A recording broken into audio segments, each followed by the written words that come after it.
Hello, and welcome back. Whatever kind of day you have had, however long it has been, you can set it all down now, the weight of it, and let yourself be carried somewhere far away and long ago. Tonight we are going back more than 2,000 years to the marble heart of ancient Rome, to the household of the most powerful man in Rome, and to his only daughter. Her name was Julia. She was born the single child of the first emperor of Rome, raised in the greatest luxury the ancient world could offer, adored by the people, married to the finest men of her age, and destined, so it seemed, for a place at the very summit of the world. She was clever and warm and beautiful, quick with a joke, loved by all who knew her, the golden girl of the golden age of Rome, and she would end her life alone on a barren island in the sea, stripped of everything, forbidden even a cup of wine, cast out by the order of the one man who was supposed to love her above all others, her own father. How a beloved daughter came to be exiled by the father who once doted on her, and what it cost them both, is one of the saddest and most human stories the ancient world has left us. And it is the story we are going to follow tonight, gently, from its bright beginning to its lonely end. Before the lamps of old Rome gather around us, and her story begins, let me say one quiet thing. And then, I will not break the spell again. If these journeys into the lives of the women of the past are something you would like to return to on other restless nights, these few hours of slipping out of your own time and into an age older and stranger than our own, then you are very welcome to subscribe and to settle in for as many of these evenings as you please. It costs nothing at all. And it means that the next time sleep is slow in coming, this voice and this kind of evening will be easy to find again. I always love to know which corner of the world you are listening from tonight and what the hour is where you rest, whether it is the deep middle of the night or the first pale edge of a morning not yet arrived. And when you leave a few words below, I look through them far more often than you would imagine, usually in the small quiet hours when the rest of the house has long gone to sleep. For now, though, let all of that drift gently away from you. The old city is waiting, and so is she. Imagine this. A great city spread across 7 hills, built of white marble and warm red brick, glowing in the last golden light of a Mediterranean evening more than 2,000 years ago. This is Rome, at the very dawn of its long age of empire. The most powerful city the world has ever seen, and it is ruled now, after a century of terrible civil wars, by one man. He calls himself the first among equals, the servant of the Senate and the people. And he is careful never to call himself a king, for Rome murdered the last man who reached for that crown. But everyone knows the truth. He is the master of Rome, the first of the emperors, and he has taken the reverent name Augustus, the revered one, the one touched by the divine. Below his great house on the Palatine Hill, the city stretches away in the dusk. The Forum with its temples and law courts, the crowded streets winding down to the river, the vast breathing mass of 1 million people settling towards the night. It is worth pausing on that city, for it was one of the wonders of the world, and it was being remade even as Julia grew up in it. Augustus famously boasted that he had found Rome a city of brick and left it a city of marble, and there was truth in the boast. Under him the capital was transformed, its temples rebuilt, its public spaces made magnificent. New forums and theatres and porticos rising year after year, the place refashioned as a fitting head for a world empire. Agrippa, her own second husband, was the great engineer of much of it, laying out the aqueducts that brought water down from the hills, the baths where the city washed and gossiped, the drains that carried its filth away. The Rome of her childhood was a building site and a marvel at once, loud with construction, gleaming with new stone, thronged with people from every corner of the known earth. The beating heart of everything, and through the middle of it ran the public life of the Roman people, the law courts and the elections and the festivals and the games. And above it all, on the hill, the house where a single family now held all of it in their hands, And in that house, a girl was growing up who would be given everything except a choice. And somewhere in that great house on the hill, on a winter's day near the beginning of all this, a child was born to the ruler of the world, and she was a girl. And they named her Julia. To understand the world she was born into, we must understand what had just ended, for Julia arrived at one of the great hinges of human history, at the very moment when one age was dying and another being born. For 100 years before her birth, Rome had been tearing itself apart. The old republic, the proud system of shared power and elected magistrates that had governed Rome for centuries and conquered half the known earth, had grown too vast and too rich for its own institutions to contain. And it had collapsed into a long nightmare of civil war, general marching against general, Roman killing Roman, the streets running with the blood of the proscribed. Julius Caesar had risen above the wreckage and been struck down in the Senate house by men who feared he would make himself a king. And out of the chaos that followed his murder had risen his young heir, a cold and brilliant and utterly ruthless youth named Octavian, who across long years of war and cunning had destroyed every rival one by one, until at last, at the sea battle of Actium, he had defeated the last of them, Mark Antony, and the Egyptian queen Cleopatra, and stood alone as Rome's master. This was Julia's father. By the time she was old enough to understand anything, the wars were over. The rivals were dead, and her father had become the first emperor of Rome, ruling a world at peace for the first time in living memory. She was born, in other words, into the founding of an empire, the daughter of its founder, and the whole weight of that new and untested order rested, in ways she could not yet imagine, upon her small shoulders. She was his only child, and she would remain his only child for his whole life. Augustus would marry 3 times and rule for more than 40 years, and gather into his hands a power greater than any Roman had ever held. And in all those decades, he would father no other living child of his own blood. There was only Julia. And so from the very moment of her birth, she carried a weight that no one could yet see, for she was the single vessel of her father's bloodline, the one link between the great man and the future, the only source from which the heirs of his dynasty could possibly come. A son would have been simpler in the brutal calculation of Roman politics, for a son could inherit directly and rule in his own name. A daughter could not rule. Rome would never have permitted it. But a daughter could carry the precious blood forward, could be married to a promising man and bear him sons, and those sons could be adopted and groomed and raised up to inherit. And so Julia, from her first breath, was the most valuable marriage prize in Rome, the key to the succession, the hinge on which the future of the dynasty would turn, the one thread from which the whole new order hung. She was a person, a living, breathing girl who would grow up to be clever and funny and full of life. But she was also, in the cold eyes of the state, an instrument, and the tension between those two things, between the woman she was and the instrument she was made to be, would run through her whole life, and would, in the end, destroy her. And it is worth being precise about what the instrument was for, because the ancients were entirely frank about it in a way we would find shocking. Augustus needed grandsons. He was building something new, a rule that would pass down within a family, in a state that had spent 5 centuries insisting it would never again be ruled by any such thing. And the delicate fiction depended on there being a plausible successor of his own blood, ready when the time came. He had no son, he had one daughter. Therefore, that daughter must be married to the most suitable man available, and must produce boys, and if the man died, she must be married to the next most suitable man, and produce more. And so on, until the supply of heirs was secure, or she was used up. That was the plan, stated plainly, and it was carried out to the letter. Her 3 marriages were not 3 stages of a life. They were 3 attempts at the same task, and the fact that a living woman had to be inside the arrangement was, from the point of view of the state, an incidental detail.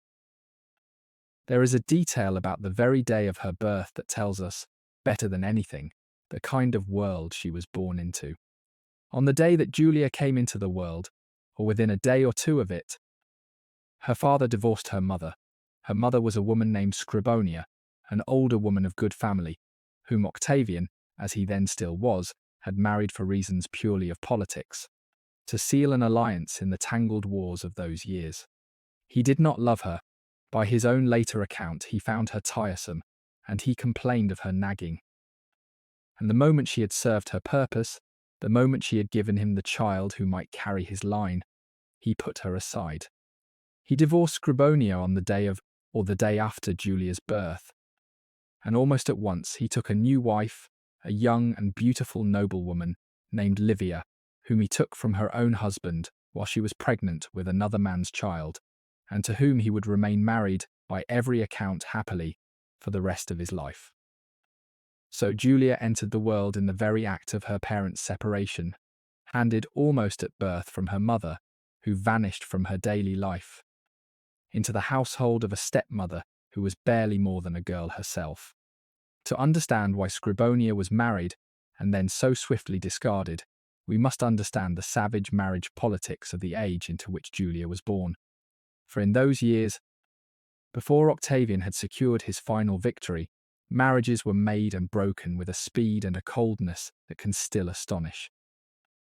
Octavian had married Scribonia, not out of any affection, but to seal a temporary alliance with a powerful faction, at a moment when he needed every ally he could find in his long struggle for supremacy. She was older than he was, had been married before, and brought him the political connection he required. And once that connection ceased to matter, once his position had shifted and a more advantageous match presented itself, he cast her aside without a second thought. The more advantageous match was Livia, a woman of the ancient and noble house of the Claudians, young and beautiful, and already the mother of sons, whose family connections were worth far more to the rising Octavian than Scribonia's, and with whom, as it happened, he also fell genuinely in love. So Scribonia was divorced, and Livia was taken, even though Livia was at the time married to another man and pregnant with that man's child. Difficulties that were swept aside with the same ruthless efficiency that governed everything. Octavian did. It is a glimpse into the world Julia was born into, this brutal reshuffling of wives and husbands according to the needs of the moment. And it is worth holding on to, for it shows us that the using of women as instruments of alliance, the making and breaking of marriages for advantage, was not something invented for Julia, but the very air she breathed from birth. Her own existence was the product of exactly such a calculated and disposable union, and her mother's abrupt dismissal, on the very day of her birth, was simply how that world worked. She would go on to be married 3 times, always for reasons of state, always to men chosen for her, and in this, she was only following the pattern set at the very moment of her birth.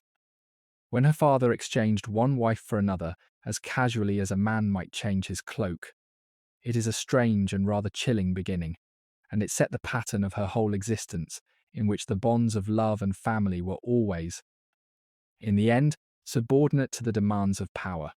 Her mother would not truly return to her side until the very end, in the darkest hour of her life, and then in a way that would break your heart.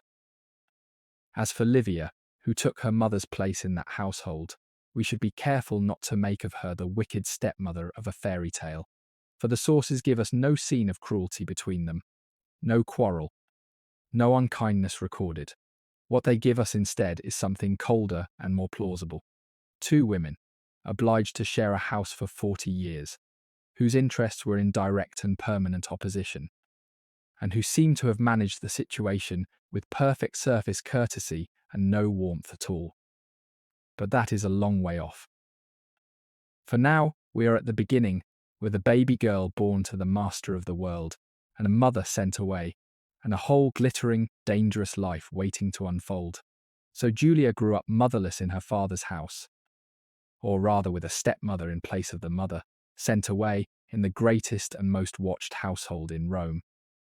And it was, by every account that has come down to us, a strict upbringing, a stern and careful and closely supervised girlhood. For her father, whatever else he was, took the raising of his daughter with deadly seriousness.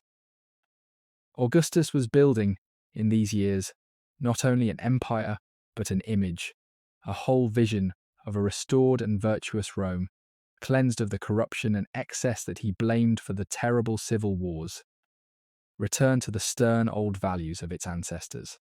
And the living centre of that image was to be his own family, the imperial household, held up to all of Rome as the model of everything a Roman family should be. His wife Livia spun wool with her own hands like a matron of the ancient days.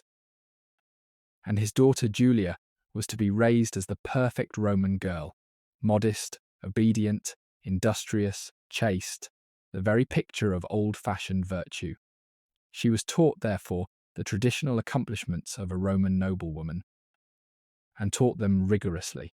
She learned to spin and to weave, for the working of wool was the very emblem of the virtuous Roman wife, and it was said that Augustus required the women of his family to make the clothes he wore, so that he might point to them as proof of the family's simple, ancient virtue. She was taught to read and write, and taught well, for she grew up to be genuinely learned, quick and witty and well-read, with a real love of literature and poetry and clever conversation. There is a detail that catches the whole spirit of that education and what her father made of it.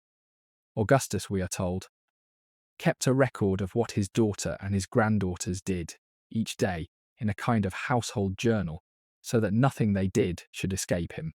He also taught his grandsons to swim and to read, personally, in the intervals of governing the earth, which tells us he was not a cold man where his family was concerned. He was simply a man who could not distinguish between loving a child and owning one, but above all, she was watched. Her every word and action, the sources tell us, was observed and noted and controlled. She was kept from anything that might compromise her, guarded and supervised at every turn, permitted no friendship and no conversation that had not been approved. Augustus is said to have kept a close and constant eye on everyone she spoke to, and to have reprimanded her sharply for anything that struck him as too free or too bold. It was a childhood lived, in effect, under surveillance, the childhood of a precious and dangerous asset, who must be kept perfect and kept safe until the moment came to use her. We can fill in something of the daily texture of that upbringing, for the raising of a noble Roman girl followed patterns we can still trace. She would have grown up within the house on the Palatine, that sprawling complex of rooms and courtyards and gardens that served as both a private home and the working centre of the empire, its atrium hung with the wax masks of the ancestors, its shrine to the family gods tended each day, its corridors thronged with slaves and secretaries and clients, and the busy population of an imperial residence. She would have been taught by tutors, the best that could be found, and she learned her letters and her literature thoroughly, for the daughters of great Roman families were often genuinely educated, able to read the poets and follow an argument and hold their own in clever company. She would have learned the domestic arts a Roman matron was expected to master, the spinning and the weaving above all, and the management of a large household, which was in itself no small thing, a skill closer to the running of a business than to anything we would call housework. The woolworking deserves a word of its own, for it was not merely a chore, but a symbol charged with enormous meaning. In the oldest Roman imagination, the virtuous wife was defined above all by her wool, by the spindle and the loom, the tools with which the good matron of ancient legend had clothed her family with her own hands. To be praised as a woman who worked wool was the highest compliment Rome could pay a wife, and it was carved on the tombstones of good women as the very summary of their worth. Augustus, building his whole vision of a restored and virtuous Rome, seized on this symbol and made it a centerpiece of the imperial image, requiring the women of his household to spin and weave in the ancient way, and pointing to the homespun clothes he wore as evidence that his family lived by the old standards. So when Julia was set to her wool as a girl, she was not simply learning a useful craft. She was being enlisted, before she could possibly understand it, into a piece of political theatre, made into a living advertisement for her father's moral program, and the irony of that would become bitterly apparent in the years to come. And she would have absorbed, from every quarter, the vast and subtle code of Roman propriety, the precise rules of conduct and dress and speech by which a woman of her rank was expected to live, rules that would bind her far more tightly than they bound the men around her, and which she would one day break so spectacularly. That double standard was the plain and unquestioned foundation of Roman sexual morality, and it is worth stating boldly, because it makes sense of everything that happened to Julia. A Roman man of the upper class was expected to be faithful in a very limited sense. His affairs, provided they were conducted with the right sort of person and with a certain discretion, were regarded as unremarkable, a normal feature of aristocratic life. And no one's reputation suffered greatly for them. Augustus himself, the stern restorer of Roman morals, was widely known to have taken lovers throughout his long marriage, and his friends made no great secret of it, excusing it as a matter of no importance. A Roman woman of the same class enjoyed no such latitude whatever. Her chastity was not a private virtue, but a public asset, the guarantee of her children's legitimacy and her family's honour. And its loss was a catastrophe that touched everyone connected to her. The same act that cost a man nothing could destroy a woman utterly. She grew up inside this arrangement, watched it operate all around her, and eventually broke it. And the punishment that fell on her fell with all the force of a double standard that had never once been questioned by anybody.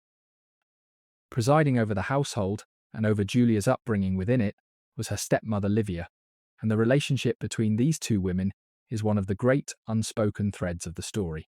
Livia was everything Julia was raised to be, and could never quite become: composed, disciplined, perfectly controlled, the very model of the virtuous Roman matron, a woman who had mastered the art of exercising power invisibly through patience and submission and the flawless performance of wifely virtue. She ran the imperial household with a firm and unsleeping hand, and Julia grew up beneath that hand, motherless, watched, measured always against a stepmother whose self-command she seems never to have shared or wanted. We do not know the truth of their feelings for each other, and we should be careful not to invent a wicked stepmother out of the later legend.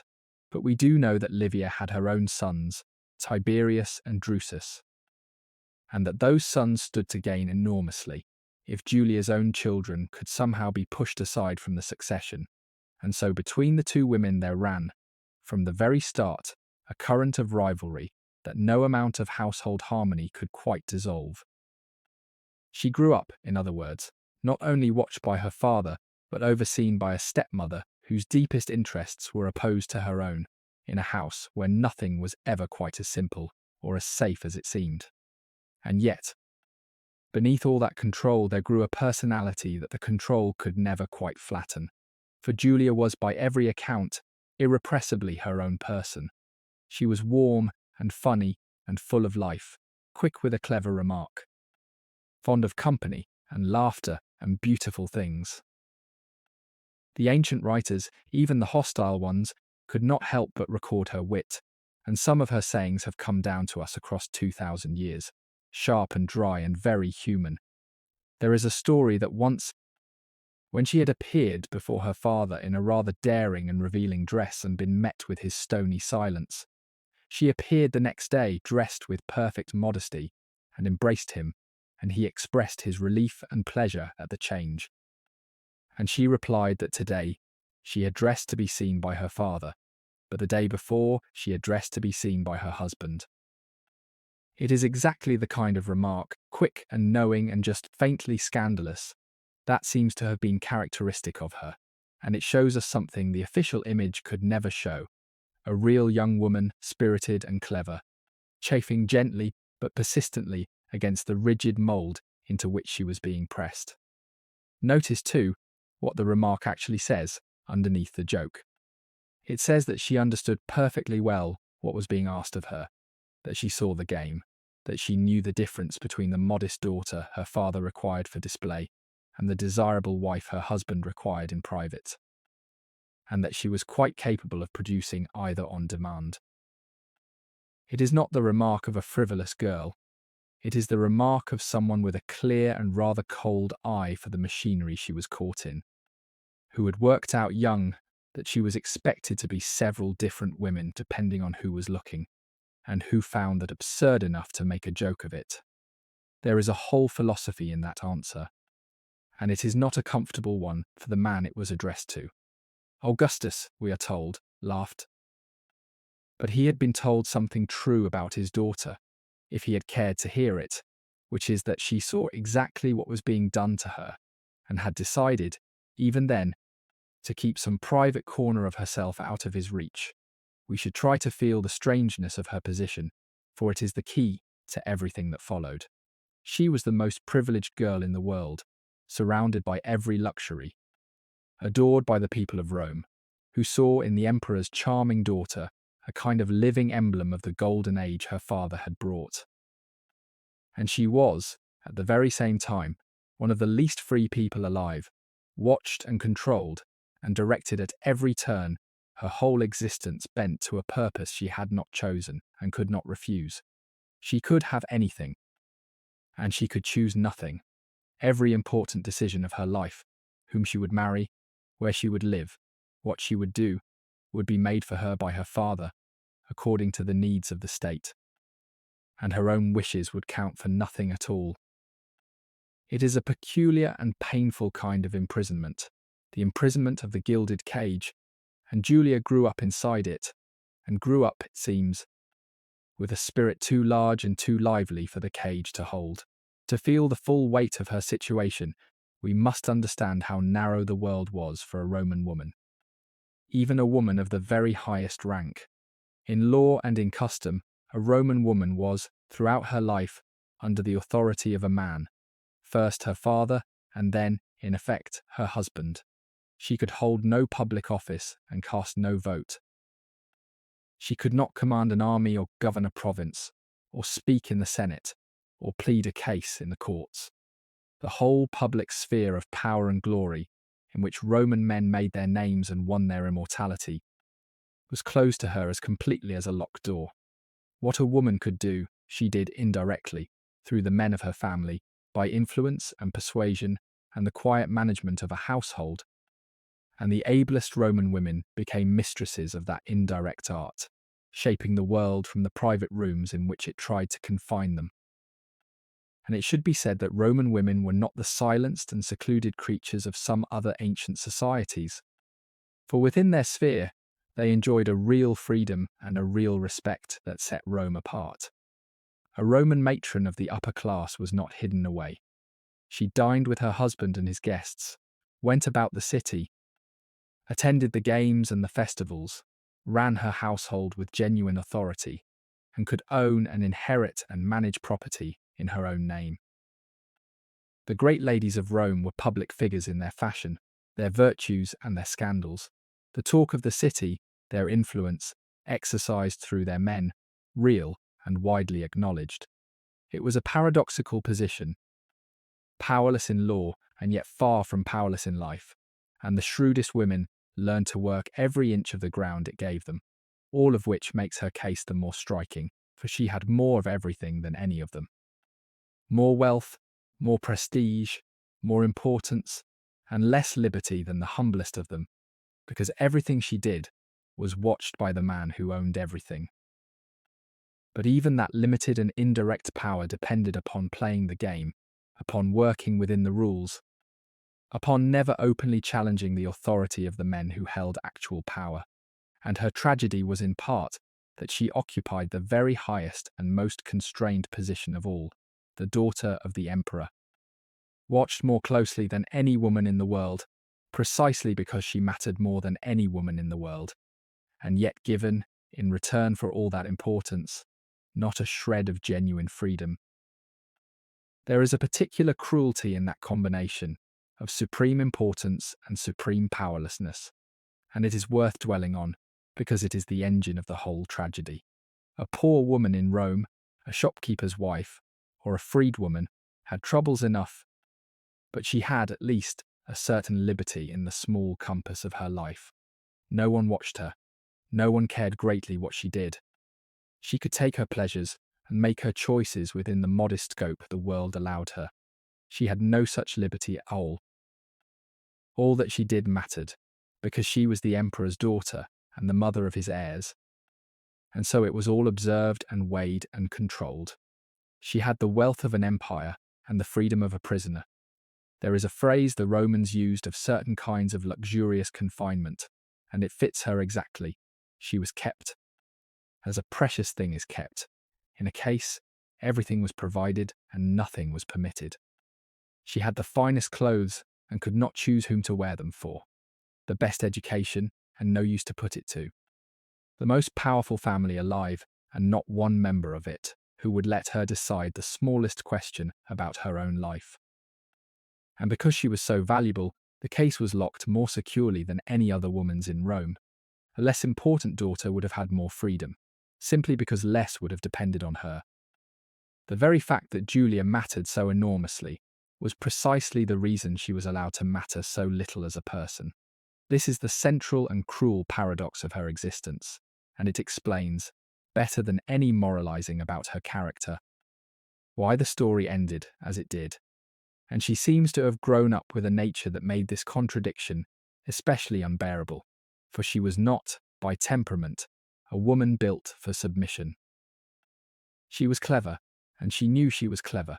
She was warm and sociable, and full of appetite for life. She had wit and charm and a quick, mocking tongue. She was, in short, precisely the kind of person for whom a gilded cage is the cruelest prison of all, because she had exactly the gifts that a free life would have let her use, and no way at all to use them. And she was surrounded, every day, by the spectacle of men doing freely what she could not. Her father ruled the world. Her husbands commanded armies and governed provinces and built cities. The young men of her circle debated and wrote and made careers and took their pleasures as they pleased, and no one thought the worse of them for any of it. She watched all this from within her cage, as clever as any of them, and more charming than most, and she was permitted to weave wool and bear children and hold her tongue. It is not difficult to imagine what that must have done to a spirited woman across the years. The slow accumulating pressure of it, the sense of a life running past on the other side of the bars. Roman society was full of women who accepted this, who found their satisfactions within the sphere allotted to them, and there is no shame in that. It was, after all, the only sane response to an unalterable world. But some natures cannot be contained so, and Julia's, it seems, was one of them, and every year of her carefully managed existence must have wound the spring a little tighter, until at last, when the restraints briefly slackened, it flew apart. Somewhere in that mismatch, between the free and spirited woman she was, and the obedient instrument she was required to be, lay the seed of her destruction. But it would take many years to grow, and for now she was only a clever, watched, motherless girl, growing towards the age when the machine of the dynasty would begin to make its use of her. There is one more thing to say about that girlhood, and it is the saddest. Nobody, so far as we can tell, ever asked her what she wanted, not once, in the entire surviving record of her life. Is there a single moment where any person with power over her inquired into her wishes on any subject of consequence? Her marriages were arranged without her. Her children were adopted away from her without her. Her homes were chosen, her companions vetted, her conduct prescribed, her whole existence laid out for her by others, and the sources record no instance of anyone thinking to consult her about any of it. She was surrounded, always, by people who loved her in their fashion, and not one of them ever considered that her own view might be relevant. It is possible that this is simply an absence in the record, that private conversations happened that nobody wrote down, but the shape of her life suggests otherwise. It suggests a person who learned very early that her preferences were not a factor, and who eventually, in her late 30s, decided to act on them anyway and was annihilated for it. And that age came early, as it came for all Roman girls of her class, for a daughter was married young, and a daughter of the emperor was married as soon as she could possibly be. The question of Julia's marriage was, in truth, one of the most important political questions in the whole empire, for whoever married her would be marked, by that very fact, as the likely successor to Augustus, the man closest to the imperial power, the father of the emperor's grandsons. Kings and princes across the known world would have given anything for her hand, and one of them had very nearly had it. In the tangled years before the final war, when Octavian and Mark Antony were still allies of a sort, patching up their rivalry with treaties and marriages, an engagement had been arranged between the infant Julia, then about 2 years old, and Antony's young son. Nothing came of it. The alliance collapsed. The war came. Antony died in Alexandria, and his son, by that marriage, was killed in the aftermath. But it is a striking thing to notice that her first betrothal happened before she could walk, and that it was, like everything else in her life, an instrument of a treaty between men. She had been a piece on the board from the age of 2, and by one of the darker symmetries of her story, it was another of Antony's sons, Iulus, who would 40 years later become the lover whose name destroyed her, so that the family she had first been promised to as a baby was the family that finally brought her down. But Augustus kept the prize within the family for his purposes, and when Julia was 14 years old, the age at which a Roman girl became a woman and a wife, he betrothed her to the young man he had chosen to be. For the moment, his heir.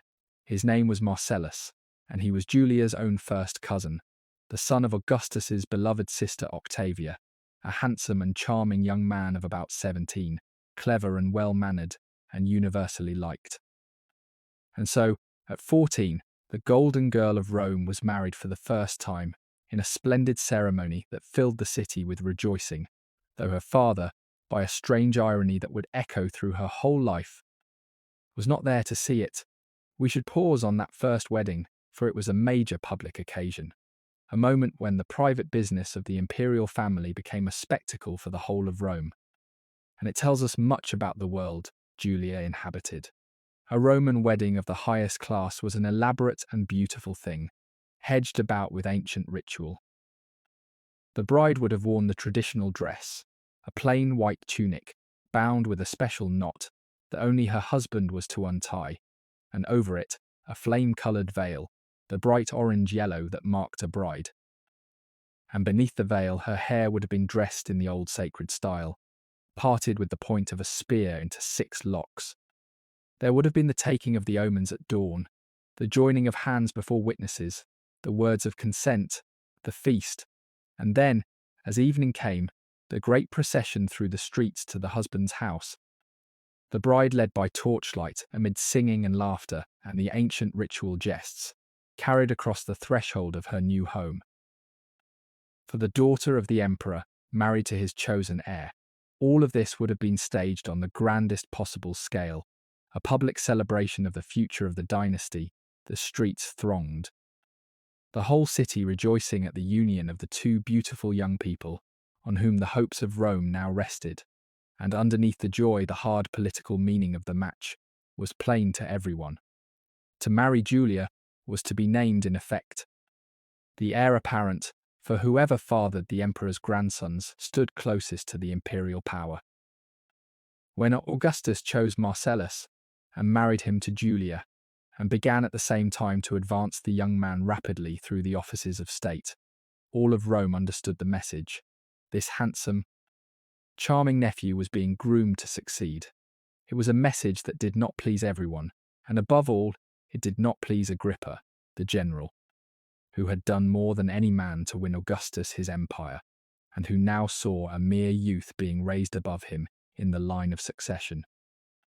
The tension between the rising young Marcellus and the indispensable older Agrippa became one of the political dramas of the moment, and it is said to be the reason Agrippa withdrew for a time from Rome, in something like protest, to the east. All of this swirled around Julia, the 14-year-old bride, the still point at the centre of the storm. the woman whose marriage bed had become the single most important political fact in the Roman world. She can have understood only a part of it. But she was learning already the lesson that would define her, that she was not truly a person in this game, but a piece, and that the men around her would move her as the game required. Augustus was not present at his daughter's first wedding because he was far away in Spain fighting a war and had fallen gravely ill, as he so often did across his life. For he was a man of chronically poor health, who nonetheless outlived nearly everyone around him. And so he entrusted the ceremony to the man he trusted above all others, his great friend and General Agrippa, who presided over the wedding and gave the bride away in the emperor's place. There is a quiet irony in that, which we can see now and no one could see then. For the man standing in for her father at Julia's wedding to Marcellus would himself, within a very few years, become Julia's second husband. But no one imagined that yet. For now, there was only the splendid celebration, the whole of Rome rejoicing at the marriage of the emperor's daughter to the emperor's nephew, the golden couple of the golden age, the future of the dynasty made flesh in two attractive and popular young people, and every hope of Rome resting upon them. We know very little about the marriage itself, for it was brief, but there is no particular reason to think it was unhappy. The two were close in age. They had known each other all their lives.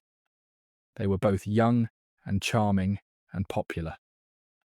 The Roman writer Seneca left a description of Marcellus as clever, talented, even-tempered, and well-mannered.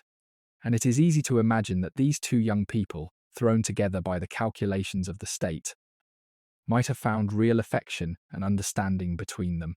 But we will never know, for they were given almost no time. They were married for perhaps 2 years, and then, in the autumn, Marcellus fell suddenly ill. In one of the epidemics that regularly swept through the crowded ancient city, and despite the best physicians in the world, he died, still in his youth, leaving Julia a widow at the age of 16. The marriage had produced no children. The golden heir, on whom Augustus had rested so many hopes, was simply gone, carried off by a fever, and the careful plan of the succession lay in ruins. And she, barely more than a child herself, had already buried a husband. We should not pass over that too quickly. She was 16. She had been married at 14 to a boy she had known all her life, and for 2 years she had been a wife. And now she was a widow, and there had been no time for anything, no children, no settled life, nothing but a brief marriage and a sudden death. Whatever she had felt for Marcellus, whether affection or friendship or merely the dutiful acceptance of a fate arranged for her, she had lost him, and she had lost him in the way the ancient world so often took people, without warning. In a few days of fever, with all the physicians of the empire helpless at the bedside. The epidemic that took him was one of many, for Rome was a city that killed people constantly and without discrimination. 1 million people lived packed together with no understanding whatever of how disease travelled, drinking from public fountains, breathing the air of narrow, crowded streets. And every summer the fevers came up out of the marshes and the low ground and carried off the young and the strong, along with everyone else. The wealthy fled to the hills when they could. Marcellus, it was said, had been sent to the healing waters to recover and had died there anyway. There was nothing to be done.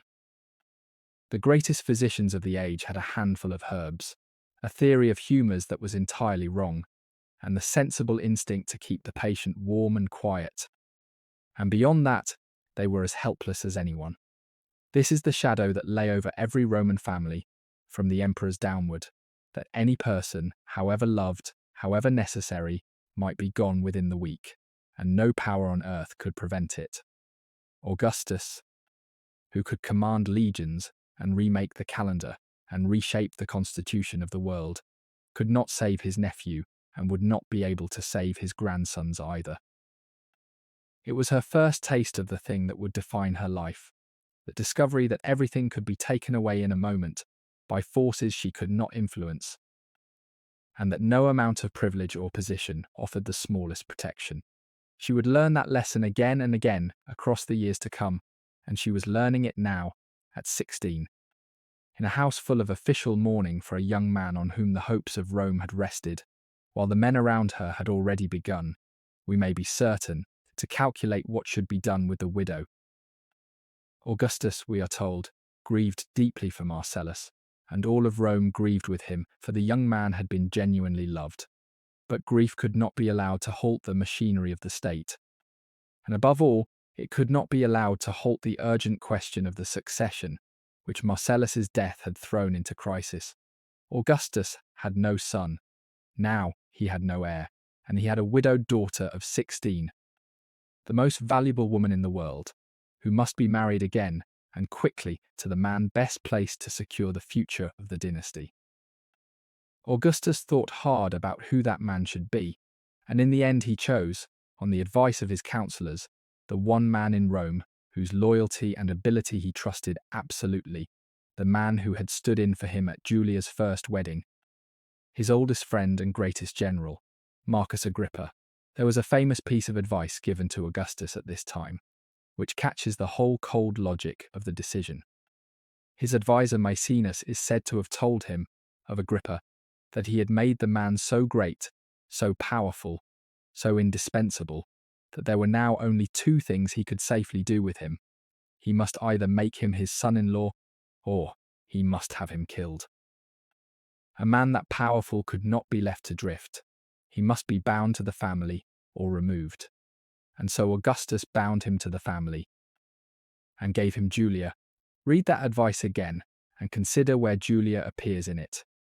Two men are discussing what to do about a third man's dangerous power, and the options are marriage or murder. And the marriage in question is hers. She is not a party to the conversation. She is the mechanism by which one of the two options can be carried out. Her body, her household, her daily life for the next decade, the children she would bear and risk her life bearing, are all contained within the phrase, "Make him your son-in-law." And nobody in the room thought it worth a moment's discussion, what she might feel about it. This is not a criticism of Maecenas, who was giving sound advice, or even of Augustus, who took it and thereby probably prevented another civil war. It is simply a description of the world. And it is worth holding in mind when the histories later shake their heads over Julia's ingratitude and her wickedness, that this is how her marriages were decided, in conversations she was not present for. Between men weighing her against the alternative of killing somebody, Agrippa was a very different husband from the young and charming Marcellus. He was a man of humble origins who had risen entirely by his own extraordinary ability, a soldier and an admiral and engineer of genius, the man who had won Augustus's wars for him, who had commanded the fleet that destroyed Antony and Cleopatra at the great sea battle of Actium, and so handed Augustus the mastery of Rome. He was competent, formidable, indispensable, and he was also more than 25 years older than Julia, old enough easily to be her father. A rough and serious man of war, with little of the wit and sparkle that his young wife so enjoyed. She was 18 when she married him, in the year we would number 21 before the Common Era. He was in his 40s. To us, the age gap seems startling, even distasteful, but we should understand that by the standards of the Roman aristocracy, it was entirely unremarkable. For marriage in that world had almost nothing to do with romantic love, and everything to do with the joining of families and the securing of advantage. A Roman marriage of the great classes was, above all, a contract between two families, arranged by the fathers or guardians with an eye to alliance and inheritance and political benefit, and the wishes of the couple concerned, and especially of the bride, counted for very little. Girls were married early, often at 14 or 15, to men who might be a good deal older. And a fine match was measured not by the happiness of the couple, but by the wealth and standing and usefulness of the connection. Divorce, too, was easy and common and carried no great shame, a marriage being dissolved as readily as it was made, whenever the shifting calculations of family politics required, so that a well-born Roman might have several husbands or wives across a lifetime, made and unmade, according to the needs of the moment. Her marriages, then, followed the ordinary pattern of her class, only raised to the highest possible power.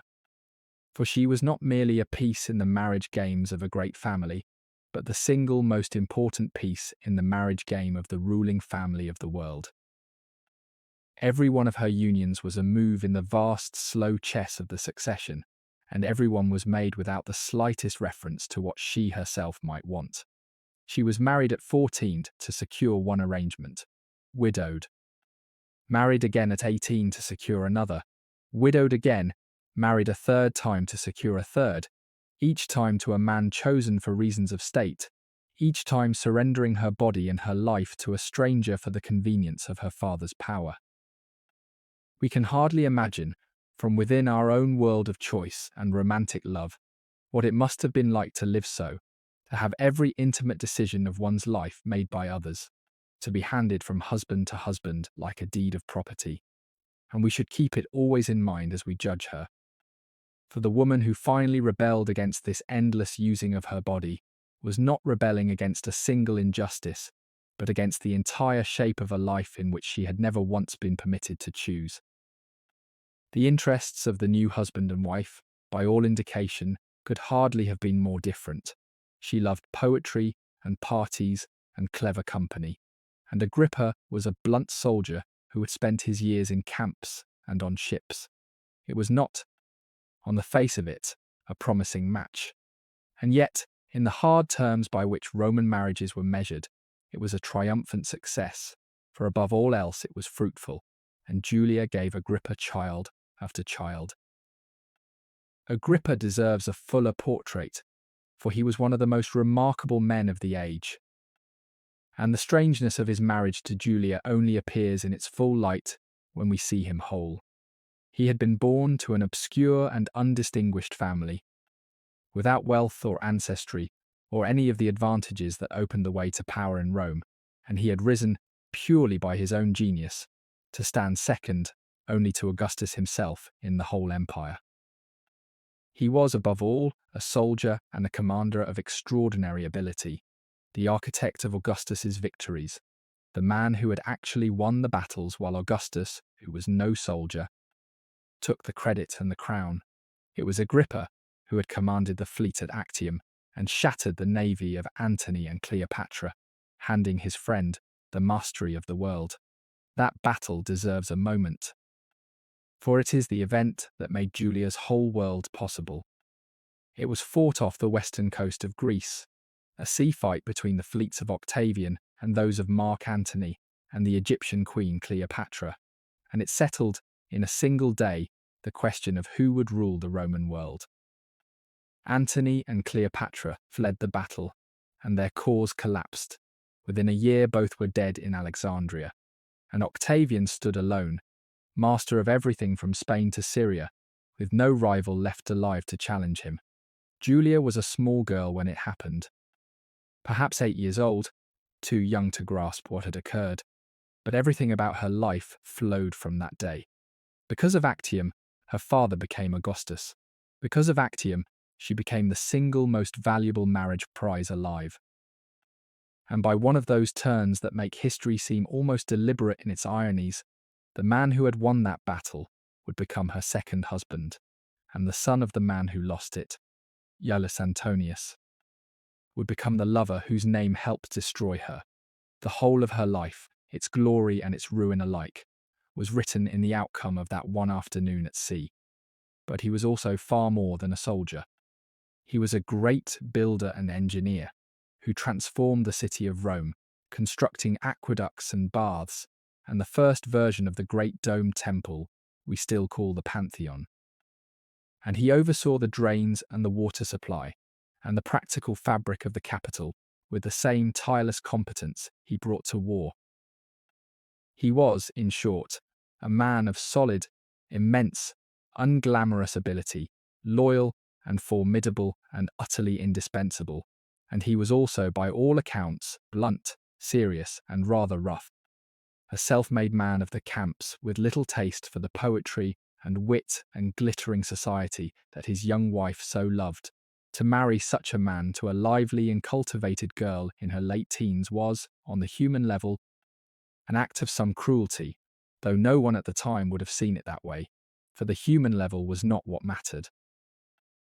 What mattered was that the marriage bound the empire's greatest man to the imperial family, secured his loyalty, and above all produced heirs of the sacred blood.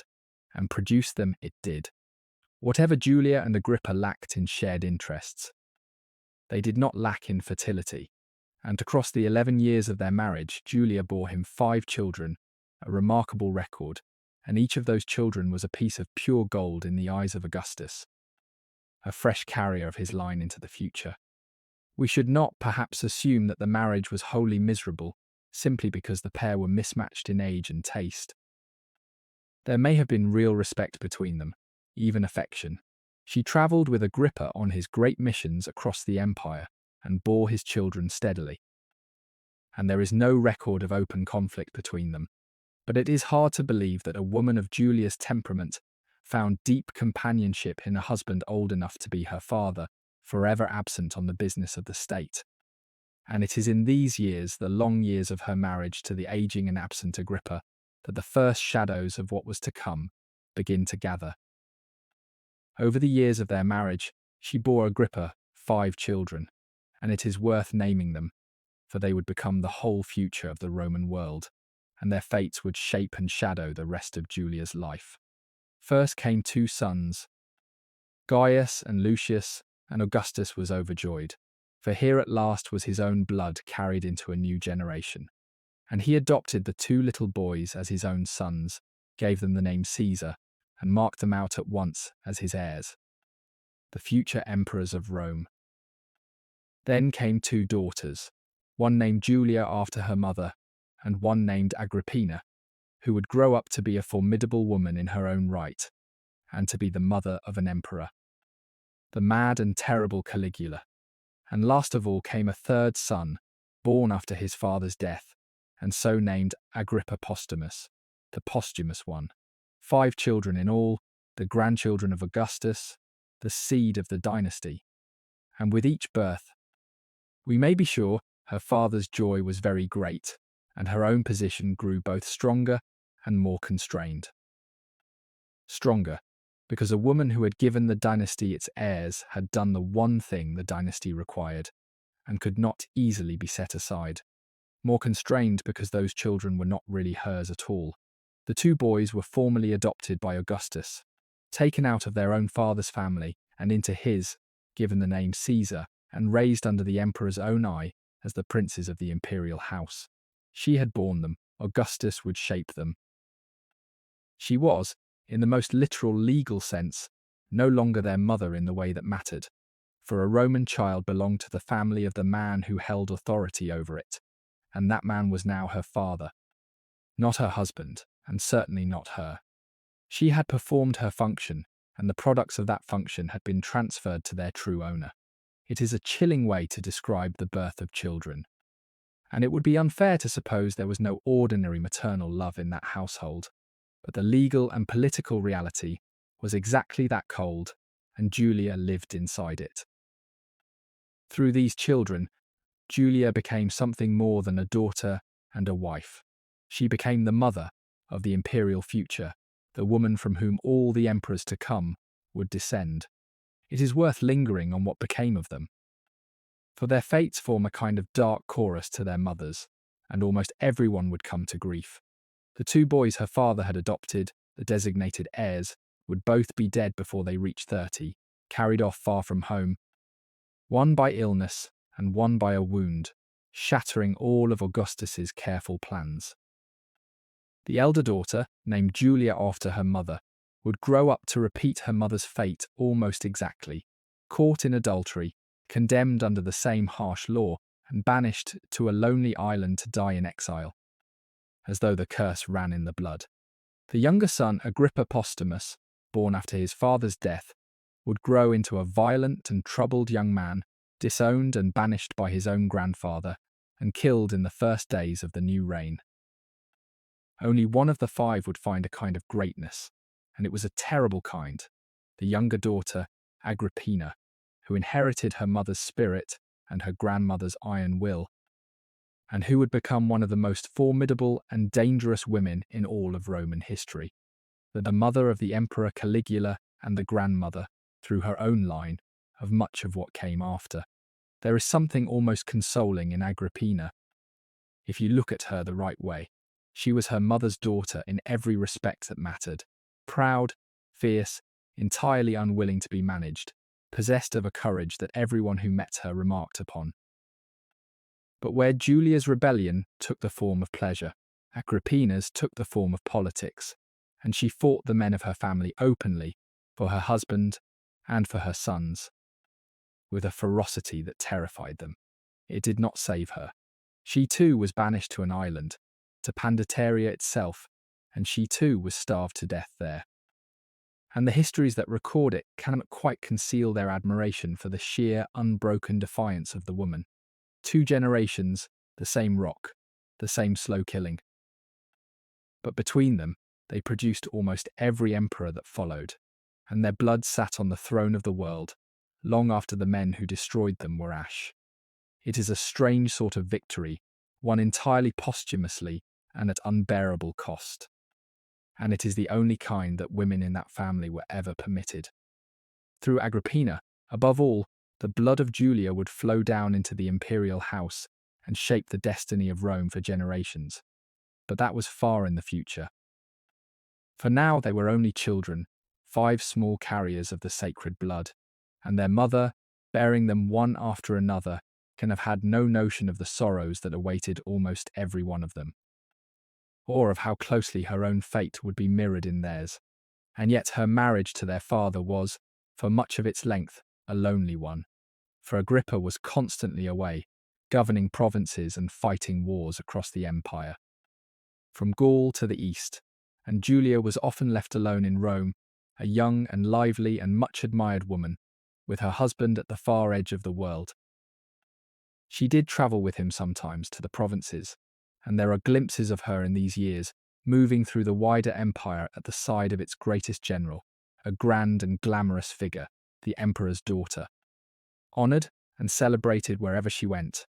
When Agrippa governed Gaul, she went with him across the Alps, and it was there, in the first year of the marriage, that her eldest son was born. In the east, where Agrippa was sent to settle the affairs of the empire, Julia travelled with him through the ancient cities of Greece and Asia, and was received everywhere with the honours due to a queen. And some cities set up statues and inscriptions in her name, so that her memory survives, scratched into stone, in places she visited 2,000 years ago. These were in many ways her best years, her prime, when she was young and beautiful and celebrated, and the mother of the heirs, moving through the world at the summit of its power, admired and adored. There is one story from these travelling years that has survived, and it shows us Julia's spirit more vividly than any list of honours could. It was said that once, on the island of Samos, or in one of the eastern cities, when the household was crossing a river or a dangerous stretch of water in some difficulty, a member of the party grew frightened and remarked on the peril, and Julia turned the moment aside with a joke, unafraid, entirely composed. And there is another, more telling still, about her appearance and her way of living. Observers noted that Julia surrounded herself with people much younger than her aging husband, with a fashionable, pleasure-loving, cultivated set, poets and wits and elegant young men, and that she carried herself with a freedom and a gaiety that raised eyebrows even then.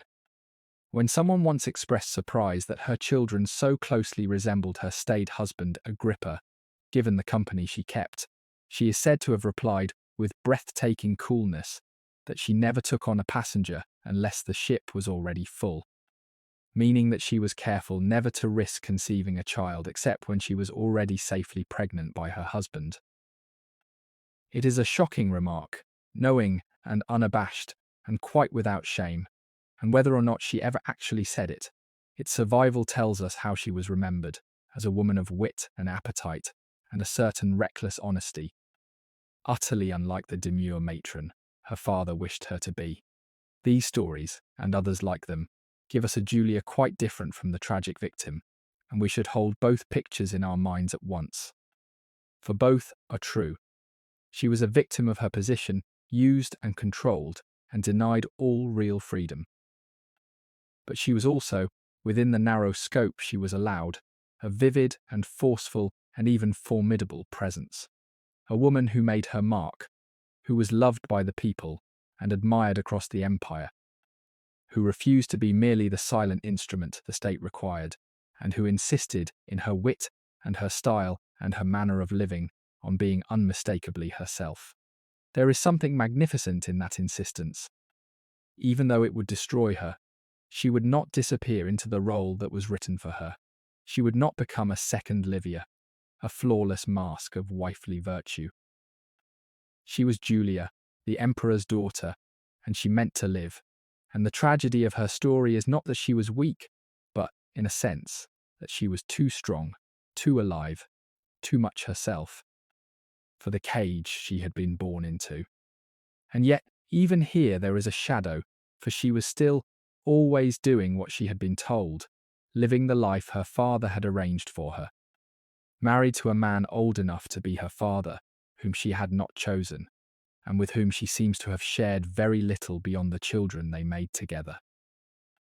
It is in these years that we begin to hear the first whispers of what would later destroy her, the first hints that Julia, beneath her dutiful public surface, was beginning to take her pleasures where she found them.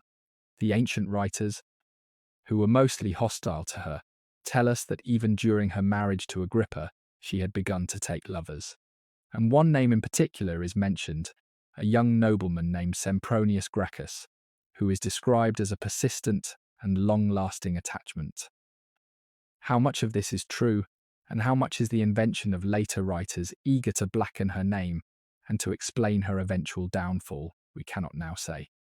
Rome was a city that ran on gossip, and a beautiful, lively, often solitary young woman married to an absent older husband was exactly the kind of figure around whom gossip would gather, whether or not there was any truth in it.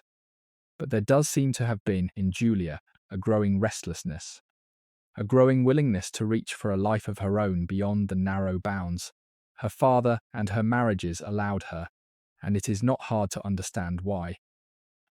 She had been controlled her whole life. She had been married twice to men chosen for her. She was surrounded by admirers and flatterers, a witty and passionate woman in the prime of her life. And her husband was an aging soldier forever at the far end of the world. If she began, in these years, to look elsewhere for company and for pleasure, she was doing only what half the Roman aristocracy did as a matter of course. And it would have passed without consequence, as it passed for so many others, had she not been who she was, the daughter of the one man in Rome who could not afford to let it pass. For there was a terrible trap closing around Julia, though no one could yet see it, and the trap was her own father's grand moral project. Augustus, in these very years, was passing a body of laws designed to reform the morals of Rome, to punish adultery and reward marriage and childbearing, to restore, as he saw it, the stern virtue of the ancestors. He made adultery, for the first time in Roman history, a public crime, punishable by exile and the loss of property. And he set himself up as the great restorer of Roman family values, the stern father not only of his own household, but of the whole nation. It was in part genuine conviction, and in part a piece of political theatre, a way of dressing his revolution in the respectable robes of tradition. But whatever its motive, it created a terrible danger for his own daughter.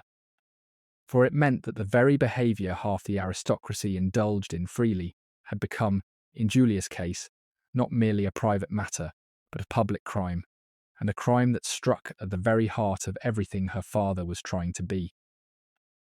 If the daughter of the man who had made adultery a crime, the daughter of the champion of Roman virtue, should herself be exposed as an adulteress, the humiliation would be beyond bearing, and the hypocrisy would be laid bare before all the world. She was living, without perhaps fully understanding it, on the edge of a precipice that her own father had built. The laws themselves deserve a closer look, for they are the instrument of her destruction and they reveal the strange, contradictory hearts of her father's whole project. Augustus had passed, in the years around the time of Julia's marriage to Agrippa, a great body of legislation aimed at the morals and the families of the Roman upper class. One law rewarded marriage and the bearing of children, granting privileges to those who married and produced heirs, and imposing penalties, in matters of inheritance and public honour, upon those who stayed single or childless. Another, the most fateful for Julia, made adultery a public crime for the first time in Roman history. Before this, a wife's infidelity had been a private matter, dealt with within the family, a question for a husband and his household. Now it became an offence against the state, to be tried in open court, and punished with exile and the confiscation of property. A father, moreover, was given the right to kill an adulterous daughter caught in the act, and a husband gained new powers over an unfaithful wife.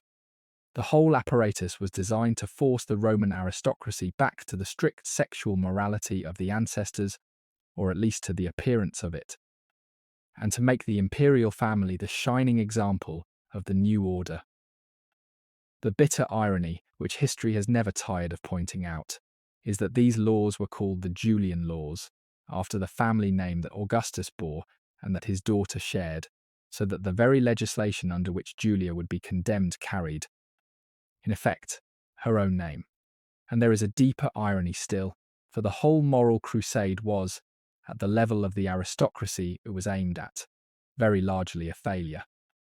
The great families of Rome did not become chaste because Augustus told them to. They went on much as before, taking their lovers and conducting their affairs, only now with a little more discretion or a little more hypocrisy. Adultery among the elite remained common. What changed was that it was now in theory a crime, a weapon that could be used against anyone unlucky or careless enough to be caught and prosecuted. And no one in all of Rome was more exposed to that weapon than the emperor's own daughter.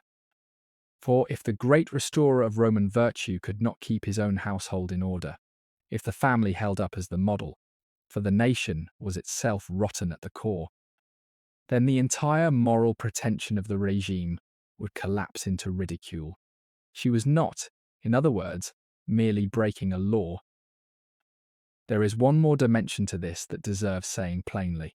The laws Augustus passed were aimed at a real problem, as he saw it, which was that the Roman upper class was not reproducing itself, that the noble families were dwindling, that too few children were being born to too few marriages, and that the whole future of the Roman nobility was in question.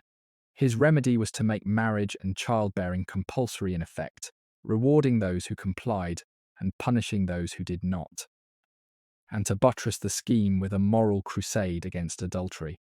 Whatever we think of it, it was a serious attempt at a serious problem. The laws were deeply unpopular, and they were resisted, and they largely failed, which is worth knowing because it puts Julia's fate in its proper light. The Roman upper class did not want to be told whom to marry or how many children to produce, and it evaded the legislation with the ingenuity that people always bring to laws. They resent men contracted engagements to little girls in order to claim the privileges of the betrothed and then delayed the wedding indefinitely. Others simply paid the penalties and carried on. The birth rate among the nobility did not noticeably recover, and the adultery law in practice was enforced sporadically and selectively, more often as a weapon in some private feud than as a genuine instrument of moral reform, which is exactly what you would expect of a law criminalizing something that a large fraction of the political class was doing. The whole edifice was a monument to Augustus's belief that a society could be legislated back into virtue, and like most such monuments, it stood there impressively and accomplished very little. Except in one case, it worked perfectly once, on his own daughter, and destroyed her. And such schemes always fall most heavily on the people with the least power to resist, and in the Roman upper class that meant the women. It was women whose bodies were conscripted to the project, women whose conduct was policed, women who bore the risk of childbirth and the shame of exposure. The emperor's daughter, who bore 5 children for the dynasty and was destroyed for taking her own pleasure, Is simply the most famous casualty of a policy that treated the wombs of noble women as a resource of the state. She was, by her very existence as a scandalous woman, a standing threat to the ideological foundation of her father's power, and that, far more than any private hurt, is what would make her fall so absolute. But before we come to the fall, there was one more marriage, and it was the unhappiest of all. In the year we would number 12 before the Common Era, Agrippa died suddenly, worn out at last by his long life of soldiering, leaving Julia a widow for the second time, still only in her late 20s, and pregnant with their 5th child. And once again, before she had even finished mourning, the machinery of the succession seized her and married her off to secure the dynasty. This time the man chosen was her own stepbrother, Livia's son Tiberius. The same grave and difficult Tiberius who would one day become emperor. It was a marriage that neither of them wanted, and that made both of them miserable. Tiberius was forced to divorce his own wife, a woman named Vipsania, whom he genuinely and deeply loved, in order to marry Julia, and he never got over the loss, and never forgave the marriage that had been forced upon him. There is a famous and heartbreaking story that once, after the divorce, Tiberius happened to catch sight of his beloved former wife in the street, and followed her with such a look of longing and misery on his face that steps were taken to make sure he never saw her again. That was the man Julia was married to, a man in love with someone else, grieving and resentful, married to her against his will. It is hard to imagine a union less likely to bring happiness to anyone. The cruelty of this arrangement fell not only on her, but on Tiberius and on his poor cast-off wife, and it is worth feeling its full weight, for it shows how the machinery of the dynasty ground up everyone it touched. Not only its most famous victim. Tiberius had been married to Vipsania, who was, by one of the tangled ironies of this family, herself a daughter of Agrippa by an earlier marriage, and therefore in a sense Julia's own stepdaughter. He had married her young, and he loved her deeply, and she had borne him a son, and by every account the marriage was happy, a rare thing in that world of cold dynastic unions. And it was destroyed at a stroke for reasons of state, the moment Augustus decided that Tiberius must marry Julia. Tiberius was ordered to divorce the wife he loved and to marry the widow of his own former father-in-law, a woman he did not want, and he obeyed, because one did not refuse Augustus, but the wound never healed. The story of him following Vipsania through the streets, with a face full of longing until they parted them forever, is one of the most human and heartbreaking moments in the grim history of this family, and it reminds us that Tiberius, who would one day become a byword for cruelty and gloom, was also once a young man in love who had his happiness taken from him for the convenience of the state, just as Julia had hers. So the marriage began in resentment on his side, and we may guess, in something like contempt on hers, and it never had a chance. She, the daughter of the god, looked down on the son of a mere Claudian nobleman, however grand his ancestry, and Tiberius, stern and censorious, and grieving for the wife he had lost, looked with cold disapproval on his new wife's gaiety and her fashionable friends and her free way of living. They were oil and water, these two, and the forced union of them produced only misery. We might spare a moment's pity for both of them. Trapped as they were in a marriage, neither had chosen, and neither could escape. Roman divorce was easy and common, and in an ordinary marriage either party might simply have walked away from so unhappy a union without much scandal. But this was no ordinary marriage. It was an instrument of the succession, arranged personally by the emperor, and neither Julia nor Tiberius could dissolve it without defying Augustus himself, which neither dared to do. So they were locked together, two people who despised each other, bound by a political necessity that took no account whatever of their misery, and they endured it, year after year, in a house full of silence and resentment. It is a peculiarly modern kind of unhappiness, the trapped marriage, and we tend to think of it as a problem of our own age. But Julia and Tiberius knew it intimately 2,000 years ago, and their case was worse than most. For they could not even hope for release, since the power that held them together was the greatest on earth, and utterly indifferent to what they felt. They had a child, a son, in the early days when perhaps they still made some effort. But the boy died in infancy, and with him died whatever slender hope there might have been of the marriage becoming something bearable. After that, they seem simply to have drifted into mutual coldness, and then into open estrangement. Two proud, unhappy people trapped together by an order neither could defy, waiting for a release that only disaster could bring.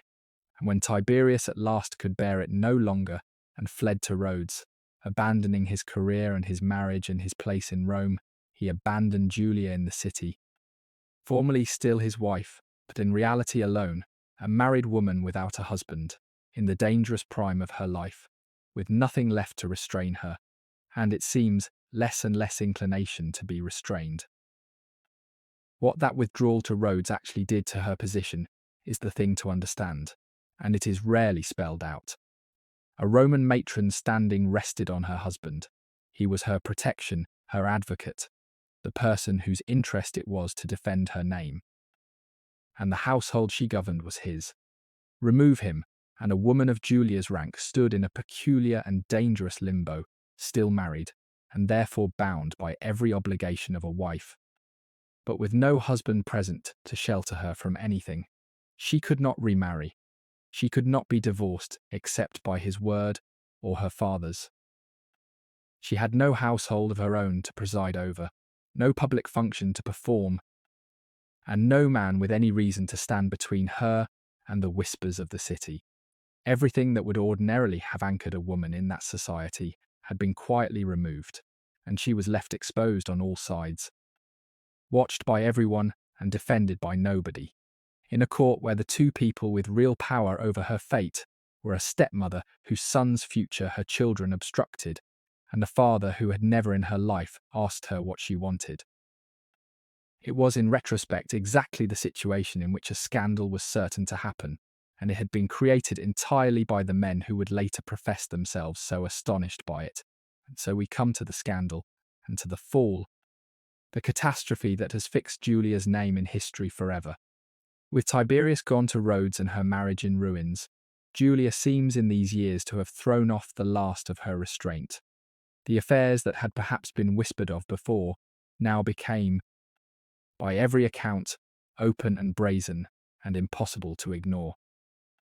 She was a woman in her late 30s, still beautiful, brilliantly witty, surrounded by the most glamorous and dangerous men in Rome, and she gathered around herself a fast and fashionable circle, a set of noble young men and pleasure-loving aristocrats. And with several of them, the sources tell us, she conducted love affairs that grew ever more open and more reckless. The names of her alleged lovers have come down to us, a roll call of the leading families of Rome: Sempronius Gracchus, Appius Claudius Pulcher, Cornelius Scipio, and, most dangerously of all, a man named Iulus Antonius, who was the son of Mark Antony, Augustus's greatest enemy, the man he had destroyed at Actium. To take the son of Antony as a lover was not merely immoral in her father's eyes, it was very nearly treason, for it raised the terrifying spectre of a rival faction gathering around the emperor's own daughter. This is the point at which the historians who study Julia's fall divide, and it is worth understanding why, for it bears directly on how we should judge her. On the surface, the charge against her was simple adultery, the same crime committed by half the aristocracy of Rome. But the savagery of her father's response, so far beyond what mere adultery would seem to warrant, and above all, the involvement of Iulus Antonius, the son of Augustus's dead enemy, have led many to suspect that there was something more behind it. That the scandal was not only sexual but political, that her circle of lovers and friends had become, whether she fully intended it or not, a gathering of the discontented, a faction that might one day have challenged Augustus himself or shaped the succession against his wishes. On this reading, Julia was not merely a wayward wife, but the centre, willing or unwilling, of a genuine political conspiracy. And her father struck at her so hard because he saw in her circle a real threat to his power and to the arrangements he was making for the future. We cannot know the truth. The sources are late and hostile and confused. And the line between a fashionable social set and a political faction was always blurred in Rome, where politics was conducted through exactly such networks of friendship and marriage and shared pleasure. But the possibility deepens the tragedy, for it means that Julia may have been caught up in games far larger and more dangerous than her own pursuit of pleasure, and destroyed for reasons that had as much to do with the cold calculations of succession as with anything she herself had done. Whatever the truth of the politics, the human reality of these years seems clear enough. Abandoned by her husband, watched all her life, married 3 times to men chosen for her, mother of the heirs to the empire, yet denied any real freedom of her own, threw off restraint and lived, for a few reckless years, exactly as she pleased. She surrounded herself with the brilliant and the dangerous, to cut her lovers openly, and seems to have stopped caring, at last, what her father or the world might think. It was the behaviour of a woman who had given up on the bargain that had ruled her whole life, the bargain by which she surrendered her freedom in exchange for her privileged place, and who had decided, consciously or not, to seize some fragment of a life of her own before it was too late. Whatever the cost, there is recklessness in it, certainly, and folly, for she of all people should have known how exposed she was. But there is also something that looks very much like courage, or at least like a refusal to be broken, a determination to be a living woman and not a marble instrument, even in the teeth of everything. And it is that refusal, more than any single act of adultery, that her father could not forgive, for it struck at the very foundation of the perfect, obedient, virtuous family he had built his whole authority upon. There is a story, one of the most vivid and disturbing that survives about her, that captures the wild recklessness of these years. It was said that Julia and her companions would gather at night in the Forum itself, at the very heart of Rome, at the speaker's platform from which her father had proclaimed his great laws restoring public morality, and there, at the symbolic centre of Roman virtue, they would hold their revels. To feel the full force of that image, you have to understand what the Forum meant. It was not merely a public square, it was the sacred heart of the Roman state, the place where the Republic had governed itself for centuries, where the famous orators had spoken, and the laws had been passed, and the triumphs had processed, and the dead heroes had been eulogized. Every stone of it carried the memory of Roman greatness, and the speaker's platform in particular, the rostra, hung with the beaks of captured warships, was the very pulpit of Roman public life, the place from which the state addressed itself. For the emperor's daughter to hold night revels there in the dark, with her lovers, on the exact spot where her father had proclaimed the laws restoring Roman morality, was not simply indiscreet. It was a desecration, an appointed one, and if the story is true, it can hardly have been accidental. Someone choosing that place, of all the places in Rome, for that purpose, was making a statement, and the statement was aimed with great precision at one man, and there was a second location in the stories that carries the same charge. Julia and her circle were said to have gathered also at the statue of Marsyas, an old figure standing in the Forum that the Romans associated, in a loose and popular way, with liberty and license, the very idea of speaking and living freely. Around that statue, the tale goes, the emperor's daughter and her friends held their gatherings, garlanding it, drinking beside it, making of it a kind of emblem. Whether it happened, or whether later writers invented the detail because it was too apt to resist, the meaning is unmistakable. The daughter of the man who had quietly ended Roman liberty was accused of holding her revels at liberty's own monument. Ancient historians rarely offer symbols that neat, and we should treat it with the caution such neatness deserves, but it is at least evidence of how her contemporaries understood what she was doing. not merely misbehaving, but making a point. The image is so pointed, so deliberately provocative, that some historians have wondered whether it points to something more than mere pleasure-seeking, whether there was in her recklessness an element of real rebellion, a deliberate and defiant mockery of everything her father stood for. A woman who had been controlled and used her whole life striking back, at last, in the only way left to her, by making herself the living scandal that would shame him before all the world. We cannot know what was truly in her heart. But there is something almost desperate in the stories of these years, something that looks less like simple wickedness and more like a kind of reckless, doomed grasping after a freedom she had never been allowed, by a woman who no longer cared what it cost. There is another possibility, darker and sadder, which some who have studied her have raised, and it deserves a hearing.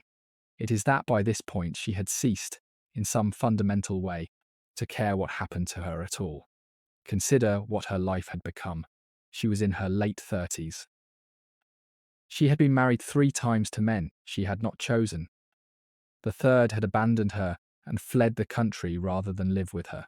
Her body had been used to produce 5 children for a dynasty that valued her for nothing else. Her father, who controlled everything, had never once consulted her wishes about anything of consequence, and had made it clear that her only worth lay in her obedience and her womb. She had, by any reasonable measure, nothing left to look forward to but more of the same.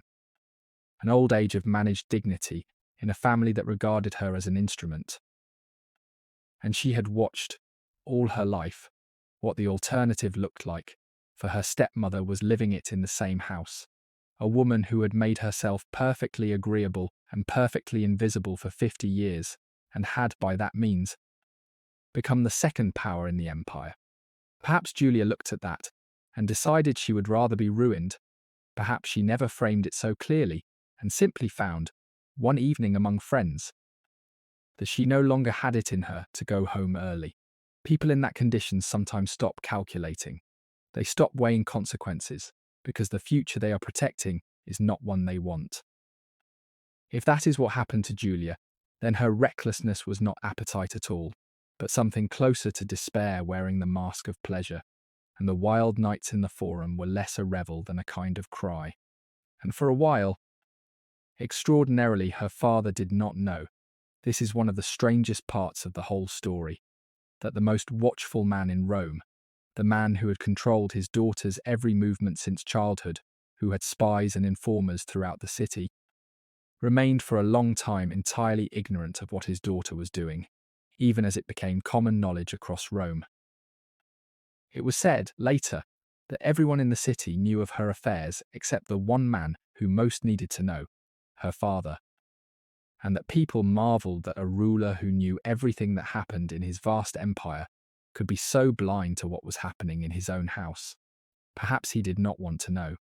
It may be that the truth was so painful, so destructive of everything he had built, that some part of him refused to see it until he no longer could. There is a psychology in that willed blindness that anyone who has ever loved someone difficult will recognize, and it makes Augustus, for a moment, painfully human. He was, in every other department of his life, the most watchful and best informed man in the world, a ruler who made it his business to be informed of everything, whose network of eyes and ears extended into every corner of the empire. And yet, in the one matter that touched him most nearly, in his own household with his own daughter, he was, or made himself, entirely blind, and remained blind while all Rome gossiped. It is not difficult to understand. To have seen what his daughter was doing would have been to face an impossible choice between destroying his daughter and destroying his life's work, and some part of him must have known, at some level below thought, that this was the choice waiting for him if ever he opened his eyes. So he kept them shut for years while the danger grew, and Rome watched and wondered, and the thing built and built until it could no longer be contained. When it finally broke upon him, it broke with the accumulated force of all those years of not seeing, and perhaps that is part of why his rage was so terrible. He was furious not only with her, but with himself. for having been such a fool for so long. But in the end, of course, he found out.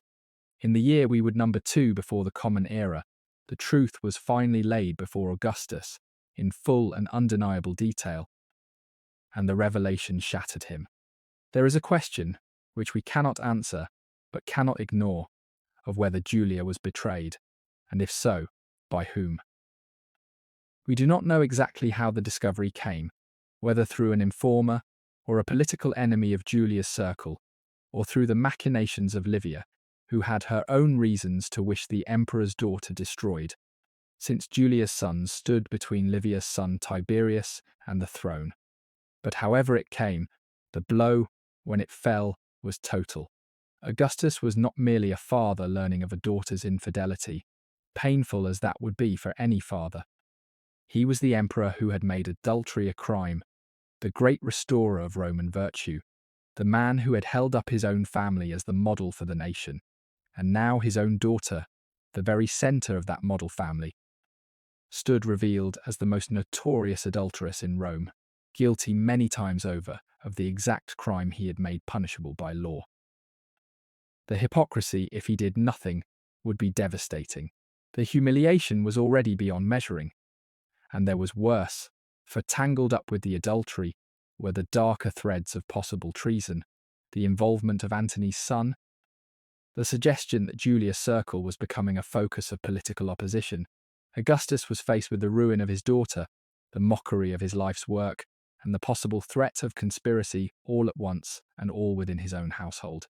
And he reacted, the sources tell us, with a grief and a fury that were terrible to behold. It is impossible not to notice how convenient her fall was for certain people, and above all for her stepmother Livia and her stepmother's son. For years, Livia had worked, patiently and invisibly, to advance her own son Tiberius towards the throne. And for years the great obstacle in his path had been Julia's sons, Gaius and Lucius, the emperor's own adopted heirs, who stood ahead of Tiberius in every reckoning.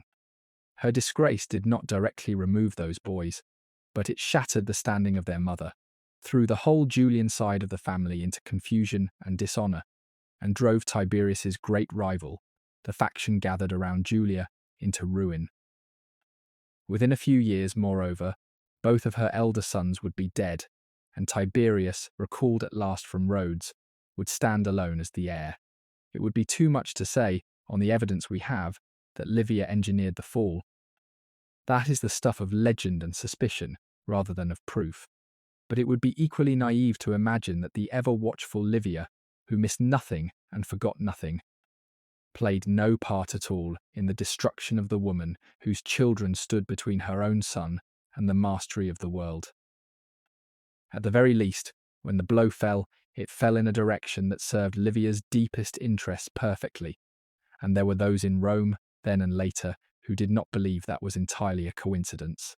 Whether or not Livia's hand was in it, the manner of the discovery devastated Augustus, for it seems to have come not as a private whisper he could quietly contain, but as a public exposure he could not possibly ignore. Once the thing was known, and known widely, he had no choice but to act, and to act with the full harshness his own laws prescribed. For to do otherwise would have been to admit before all the world that the great restorer of Roman morals applied his stern laws to everyone except his own family.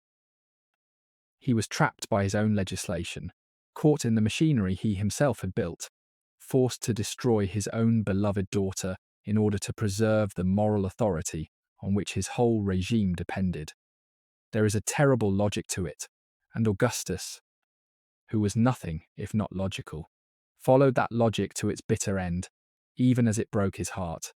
And there is a lesson buried in that which the Romans, who loved such lessons, would have appreciated. Augustus had spent his whole life constructing a machine, an apparatus of laws and images and expectations designed to hold the Roman world in place, and to hold his own position at its centre. It was the most successful political construction in history, but outlasted him by centuries.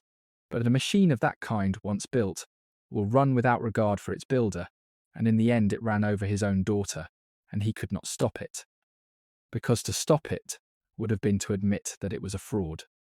He had made himself the servant of his own creation. The moralist could not pardon, the lawgiver could not exempt, the father of his country could not be seen to be merely a father. Whatever private tenderness the old man felt for his only child, the machine required her destruction, and the machine got what it required, and Augustus lived out his remaining 16 years inside the wreckage of what his own success had cost him. His first impulse, it was said, was to have her killed. Under his own laws, and under the ancient and absolute authority that a Roman father held over his children, he had the right to put her to death, and in the first storm of his rage and shame he seriously considered it. But he did not. Whether it was the remnant of a father's love, or the fear of the outcry that killing his own beloved daughter would provoke among the people who adored her, or simple political calculation, he drew back from execution. Instead, he chose a punishment that was in its way almost as final. He would banish her, cast her out of Rome, and out of his sight forever, exile her to a barren and remote island in the sea, and there let her live out whatever remained of her life alone. He announced her disgrace publicly, in the harshest possible terms. He sent word to the absent Tiberius, in her name, of a decree of divorce, so that even the wretched marriage was formally ended. He punished her lovers savagely. Several were exiled, and Iulus Antonius, the son of his old enemy, either was executed or was compelled to take his own life. The fate of Iulus Antonius is worth a moment, for it shows how much more than adultery was at stake. He was the son of Mark Antony, the man Augustus had destroyed at Actium, and after his father's fall, he had been raised, remarkably, in the household of Augustus's own sister Octavia, who had been Antony's wife, and had been treated with conspicuous generosity, advanced through the offices of state, married into the family, made a consul. It was a deliberate display of imperial clemency, the vanquished enemy's son raised up and honoured, proof that Augustus's victory had healed, rather than divided Rome, and it was this man, of all men in the world, whom Julia took as her lover. Whatever passed between them privately, the political meaning was unmistakable and appalling. The daughter of Augustus and the son of Antony joined together at the very centre of the imperial house.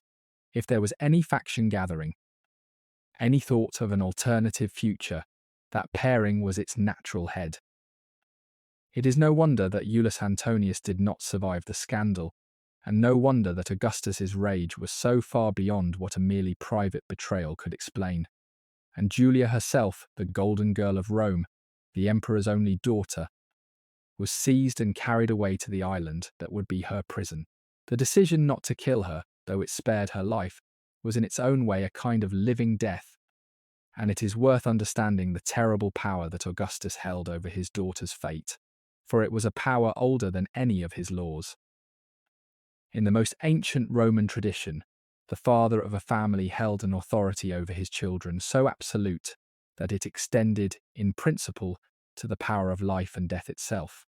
A Roman father could, by the oldest custom, put his own child to death, and though this right had long fallen into disuse by Augustus's day, and would have been shocking to actually exercise, it remained, in the background, as the ultimate expression of a father's dominion. And Augustus was not only Julia's father in this ancient and absolute sense, he was also the emperor, the master of the state, and the author of the very laws under which she stood condemned. He was, in other words, once her father, her ruler, and her judge. All the roles that might have offered her mercy or protection collapsed into the single figure who was also her destroyer. There was no one to appeal to above him, nothing that could restrain him, no court that could overrule him. This is worth pausing on, because it marks the exact moment when the old Roman world ended and something new and far more frightening began.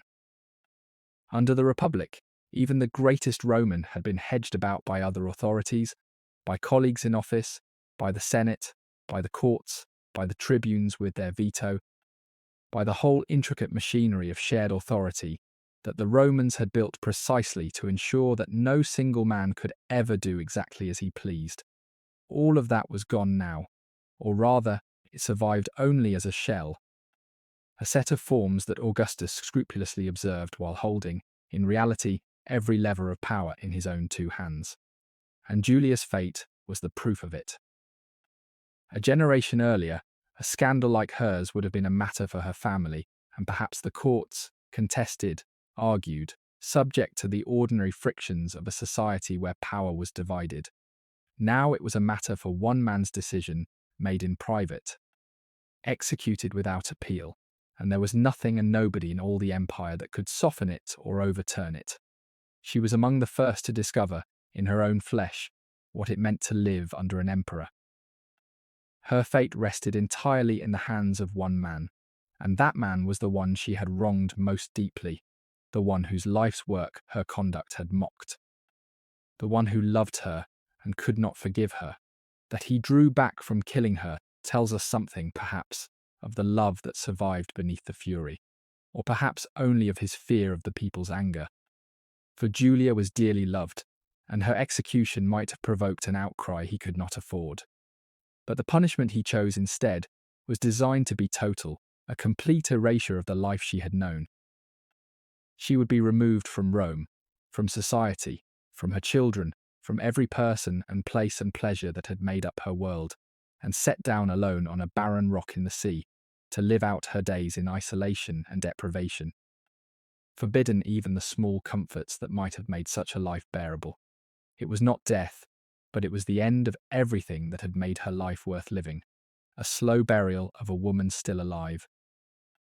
And it would last, this living entombment, for the rest of her days, some 16 years in all, years in which she would watch from her distant exile as her sons died, and her family unravelled, and the world moved on without her.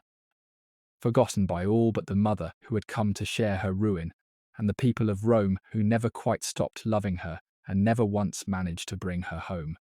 The island was called Pandateria, a tiny, wind swept rock in the sea off the coast of Campania, some way out from the Bay of Naples, barely more than a mile across, bare and lonely and battered by the sea. It is hard to imagine a place more different from the marble luxury of the Palatine in which she had passed her entire existence. Here there was a small rough villa, and the wind, and the endless sea, and almost nothing else. And the terms of her exile were harsh, harsher, some said, than the letter of her father's own law required. For Augustus in his fury seems to have wanted to punish her utterly. She was forbidden wine. She who had loved the pleasures of the table and the company of the witty and the great. She was allowed no luxury of any kind, stripped of the fine things that had surrounded her since birth. She was permitted no visitors at all, unless her father personally approved them, and it was said that any man who wished to visit her had first to submit to the emperor a description of his age and his appearance, his height and his colouring, and even any marks or scars upon his body, so that Augustus could be certain no possible lover could reach her. She was watched, guarded, isolated, cut off from the whole world she had known. Alone on her rock in the sea, with only her guards and a few servants for company. We can picture the place, for the island still exists, and its very smallness tells the story. It is a slip of volcanic rock in the Tyrrhenian Sea, some 30 miles out from the mainland, less than a mile long, low and bare, and exposed to every wind that blows. There were no forests on it, no rivers, no towns. Only the sea on every side, and the wind, and the hard bright light, and the small rough dwelling that was now Julia's whole world. For a woman who had spent her entire life at the very centre of things, in the marble heart of the greatest city on earth, surrounded always by crowds and luxury and the ceaseless business of empire, the silence and emptiness of that island must have been a kind of torture in itself. There was nothing to do, nowhere to go, no one to see. Try, if you can, to imagine the shape of a single day there. She would have woken in a small room to the sound of the sea, which never stopped, and which after a while must have become a kind of torment in itself, the endless indifferent noise of it. There would have been no household to run, for there was almost no household, no clients at the door, for no one came, no correspondence, for she was permitted none, no visitors, no invitations, no engagements, no news, except what her guards chose to tell her. The great structure of obligations and pleasures that had filled every hour of her days in Rome was simply gone, and nothing had replaced it. She could walk the length of the island in an hour, and then walk back. She could look at the sea, and the sea, we should remember, was the wall of her prison as surely as any stone. It was 30 miles to the mainland, an impossible distance without a boat. And there were no boats she could reach, and no crew who would risk what helping her would cost them. She could see on a clear day the faint blue shape of Italy on the horizon, the country she had been born in and would never set foot in again for 5 long years. And everyone and everything she had ever loved was somewhere behind that line. There is a particular torture in a prison, with a view in being able to see the world you are excluded from. Whether she looked at it often, or whether she learned not to, we cannot know. She could talk to her guards, who were her jailers, or to the handful of servants left to her, and in time to her mother, and then she could do all of it again the next day, and the day after that, for years. People have been driven mad by less. Whatever else the sentence was, it was designed with a certain cruel intelligence, for it took a woman whose whole nature ran towards company and conversation and stimulation, and gave her, for the rest of her days, an unbroken silence. The days would have stretched out endless and identical, marked only by the changing of the light and the turning of the seasons and the eternal sound of the sea.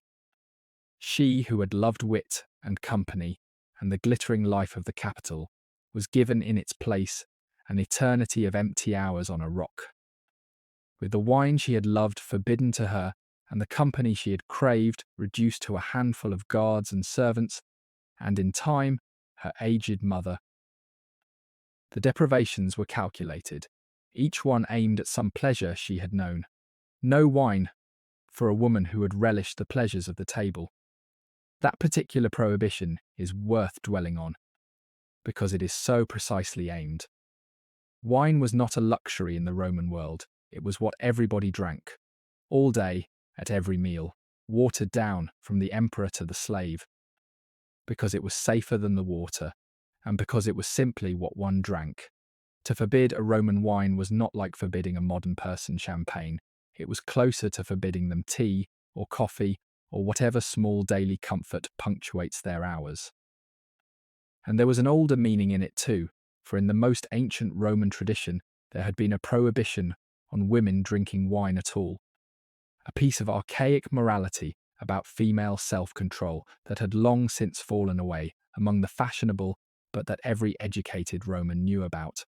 So the sentence carried a pointed message: you have behaved like a woman without restraint. And therefore you will live under the rules of the old severe Rome, whose morals your father has spent his life trying to restore. It was not a random deprivation, it was a lesson delivered daily at every meal for the rest of her life. No luxury, no fine clothes or jewels or beautiful things, for a woman raised amid the greatest splendor in the world.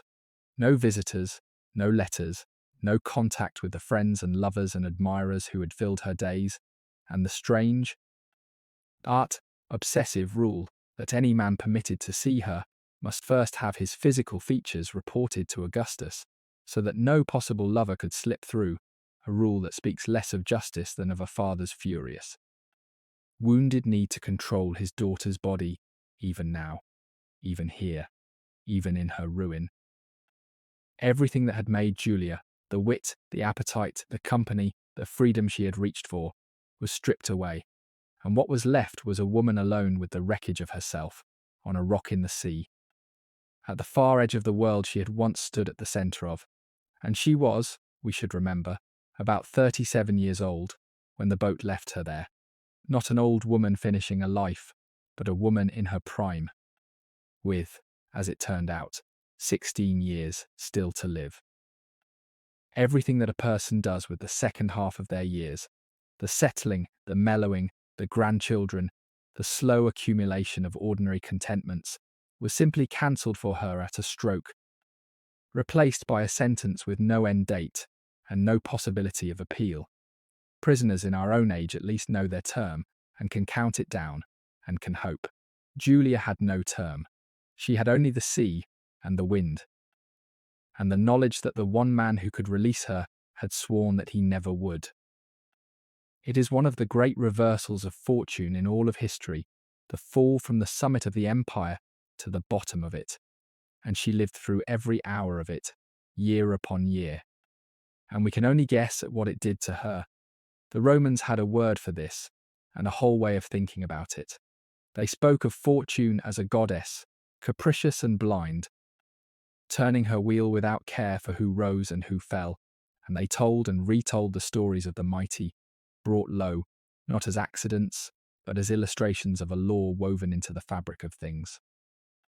No one, they believed, stood so high that fortune could not cast them down, and the higher one stood the further there was to fall. She would have grown up on such stories, would have heard them from her tutors and seen them acted on the stage, and she would have understood, in the abstract, that no position was secure. What she cannot have imagined is that she would become one of those stories herself. The emperor's daughter on the rock in the sea, a lesson for later generations, her name invoked by moralists as the very type of greatness ruined. If she thought about it at all in those long empty years, and she might have reflected that she had been given, in the space of a single lifetime, the most complete demonstration of that ancient law that any Roman had ever received. But she was not entirely alone, for in the darkest hour of her life there came to her a figure from its very beginning, a reminder that even in that harsh story there was room for love. Her mother, Scribonia, the woman who had been divorced by Augustus on the very day of Julia's birth and sent away from her daughter's life, now came forward, of her own free will, and chose to accompany Julia into her exile. She did not have to.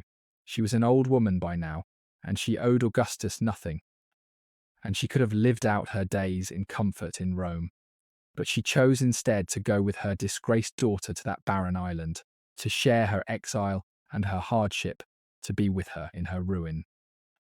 It is one of the few moments of pure tenderness in the whole harsh tale, and it is almost unbearably poignant, for it means that Julia, who had been taken from her mother at birth and raised motherless in her father's house, was reunited with that mother only at the very end, only in the wreckage of her life, only in exile on a rock in the sea.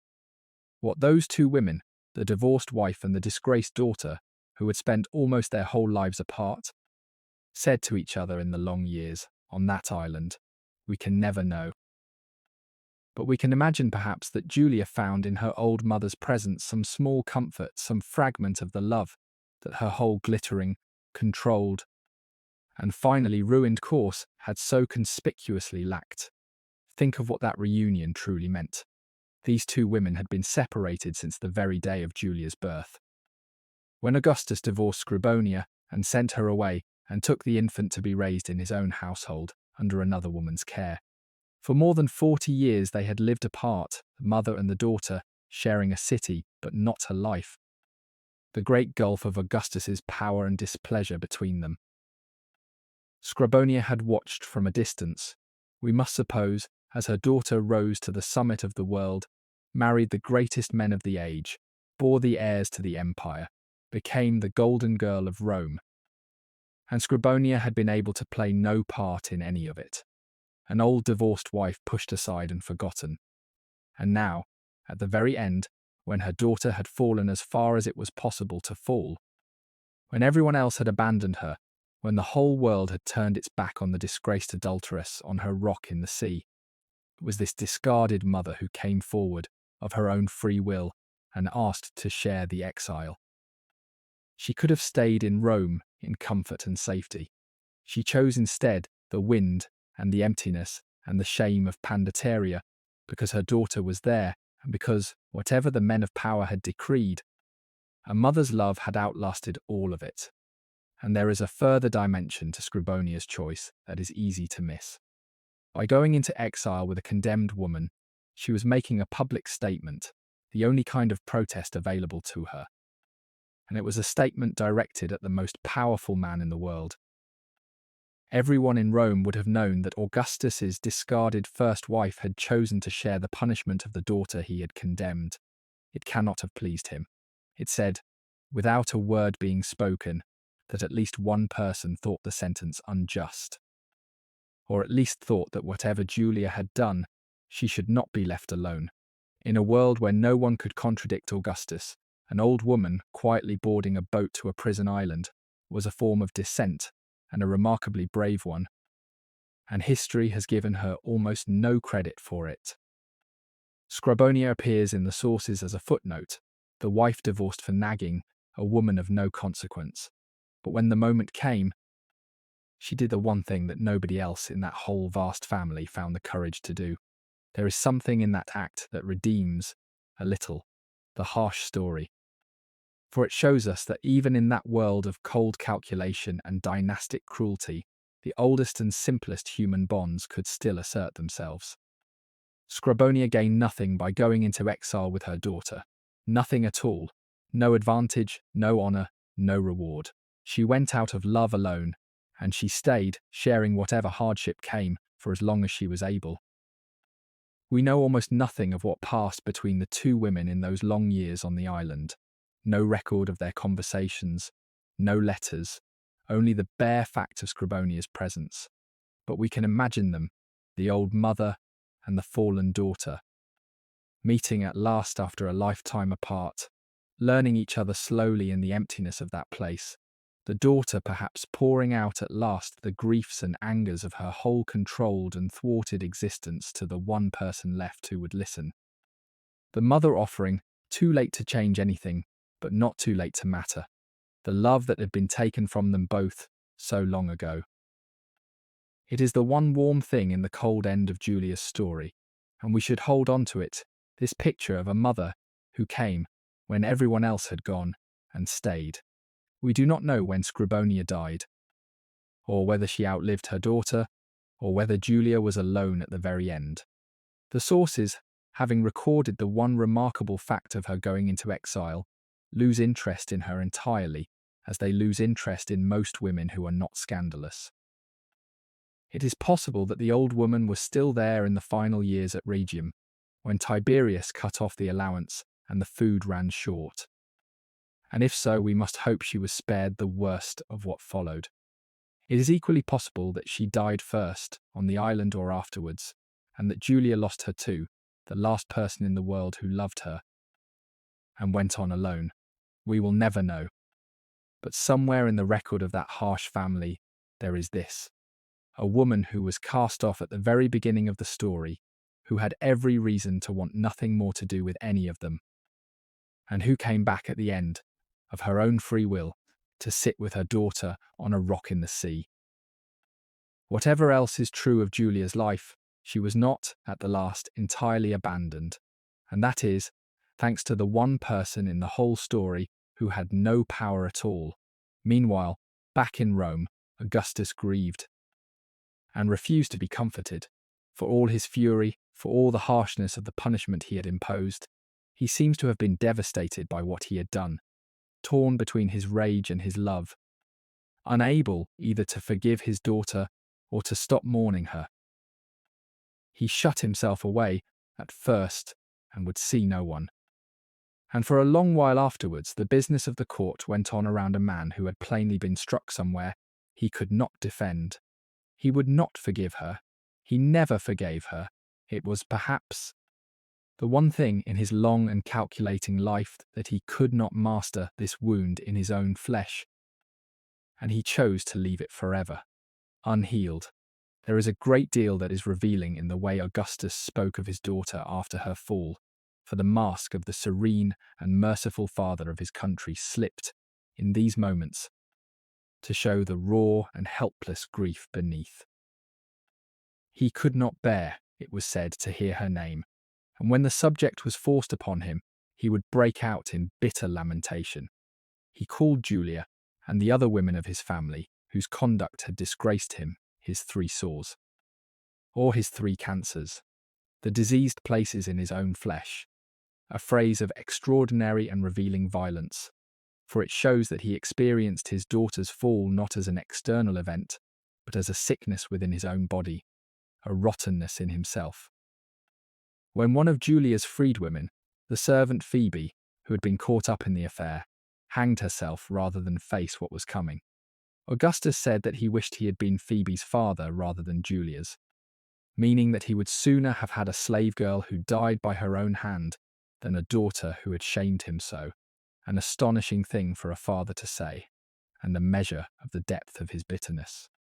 And he quoted, again and again, a line from the Greek poet Homer, to the effect that he wished he had never taken a wife and had died childless. The cry of a man who felt that his children had brought him nothing but ruin and grief. These are not the words of a cold or indifferent father. They are the words of a man in agony, a man who loved his daughter and had destroyed her, and could neither forgive her nor stop grieving for her. Trapped forever between his rage and his love. And this, in the end, may be the most tragic dimension of the whole story, that it destroyed not only Julia, but Augustus too. That the emperor who had mastered the world could not master his own heart, and carried the wound of his daughter's fall, unhealed and unhealable, to the end of his days. He had built a perfect image of a perfect family, and his daughter had shattered it, and instead of forgiving her, he chose to destroy her and to suffer for the rest of his life the consequences of that choice. When we imagine the last years of Augustus, the serene and triumphant founder of the empire, we should remember that behind the marble calm there was an old man mourning a daughter he had exiled and would not recall, a father who had made himself childless in the way that mattered most by his own decree. The years on the island passed, slow and empty and bitter. After 5 years, Augustus relented just slightly enough to move her from the barren rock of Pandateria to a town called Rhegium on the mainland of Italy, at the very toe of the peninsula, where the conditions were less harsh.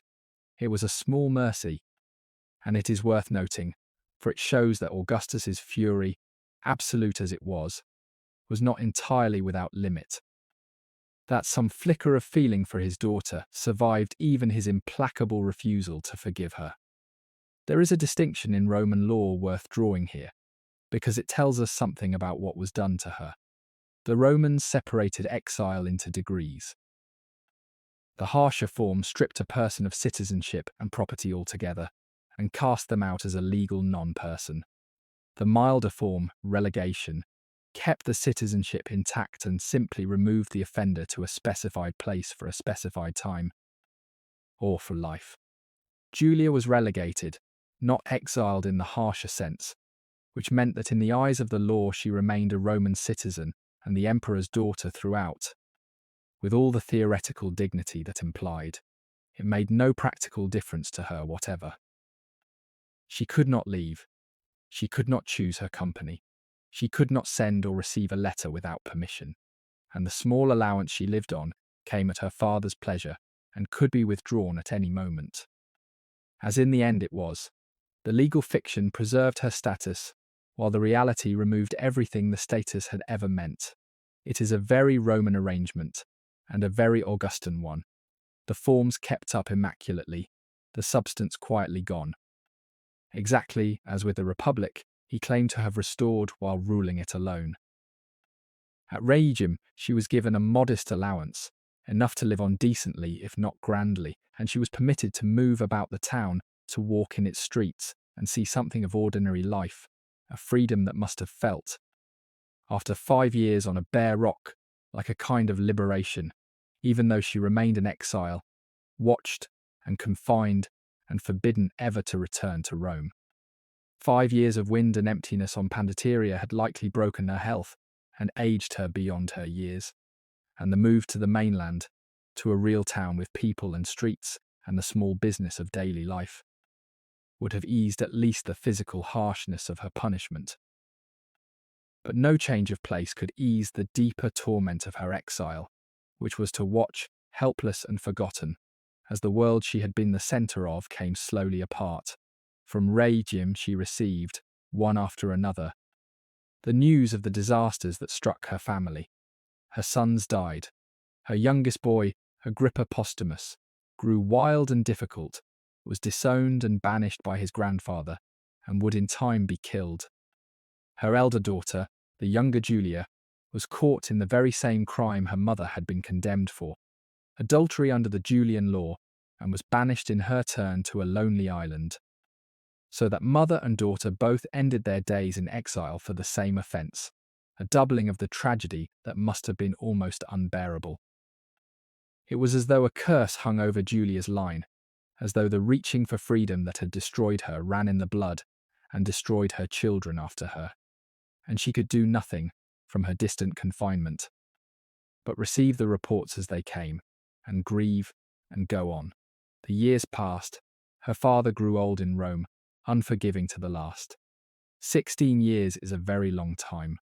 To measure it, a child born in the year of Julia's disgrace would have been a grown man by the time she died, old enough to have married and started a family of his own, and would have known nothing of the world in which the emperor's daughter had been the most celebrated woman alive. Whole lives turned over in the span of her exile. The city she had left went on without her, rebuilt itself, forgot her, remembered her occasionally as a scandal in the reign of the great Augustus. Her children grew up and died. Her father, who had been vigorous when she left, became an old man, and the wound she had dealt him did not close, and he carried it, we are told, to the end, and never once, in all those years, sent word that she might come home. Her sons lay dead, her family scattered and fell, and Julia lived on at Rhegium, an aging exile with her aged mother, waiting for an end that only her father's death could bring, and not knowing that when it came, it would bring not release but a crueler death than any she had yet endured. The deaths of her two elder sons deserve to be dwelt on, for they were the cruelest of all the blows that fell on her in exile, and they carry a terrible irony. Gaius and Lucius had been the whole point of Julia's life, in the eyes of the state, the reason she had been married and married and married again, the precious heirs of the sacred blood, adopted by their grandfather and groomed from childhood to rule the world. They were the future of the dynasty, the golden princes on whom every hope of Augustus rested after his own generation. And within a few short years of Julia's fall, both of them were dead, young men still, cut down far from home. Lucius by an illness on his way to Spain, and Gaius by a wound that would not heal, sustained on campaign in the east. The succession that her whole life had been bent to securing collapsed with them, and Julia, their mother, could do nothing, could be nothing to them at the end, forbidden to go to them, forbidden even, in all likelihood, to receive the news except as a distant and belated report. She had borne these boys, nursed them, watched them grow, and now she outlived them both, alone on her island, unable even to mourn them among her own people, while the dynastic future they had embodied dissolved into nothing. There is a particular cruelty in a mother outliving her children that no age has ever found a way to soften, and Julia endured it twice, and endured it alone. In Rome, a bereaved mother of her rank would have been surrounded by the elaborate machinery of Roman mourning, the formal lamentation, the procession, the eulogy in the forum, the ancestors' masks, the crowds, the shared public grief of a city that had loved her sons. The Romans understood, better than we do, that grief needs a shape, and they gave it one. There were prescribed days of mourning, prescribed clothes, prescribed rituals, and a whole community obliged to participate. The bereaved were not left to manage alone, but were carried through the worst of it by custom and by neighbours and by the ancient forms. The procession through the streets with the masks of the ancestors, the eulogy delivered from the platform in the forum, the feast at the tomb, the annual offerings afterwards, all of it existed to hold a family together at the moment when it might otherwise have come apart. It was a good system, and it worked, and it was denied to Julia entirely. All of that was denied her. Her boys were mourned magnificently, but far away and by other people, and she was not there. Somewhere in Rome, her sons were being laid in the great mausoleum her father had built for his family, and their mother, the woman who had carried and borne them, was on a rock in the sea, forbidden to come, perhaps not even told until it was over. And she could do nothing about it, nothing at all, not then, and not ever, because a man in Rome had decided so. Of all the things done to Julia in her life, that may be the one that a modern reader finds hardest to forgive. There is a bitter symmetry in it that the ancient world, which believed in the vengeance of the gods, would have found significant. Augustus had destroyed his daughter to preserve his moral order and his careful plans for the succession, and the gods, or fate, or simple chance, had answered by destroying the succession anyway, taking from him the very grandsons for whose sake, in part, the edifice of his family policy had been built. The heirs were dead. Julia was ruined. The only figure left standing, in the end, was Tiberius, the resentful stepson, the husband she had scorned, who would inherit the empire almost by default, as the last man remaining after all the others had fallen away. And he did not want it. That is the final absurdity of the whole arrangement, and it is worth saying plainly.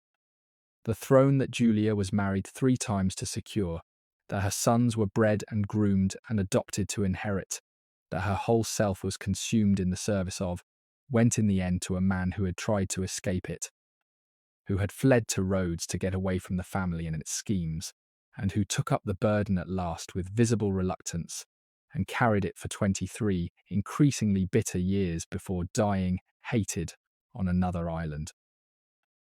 Everyone in this story was trapped.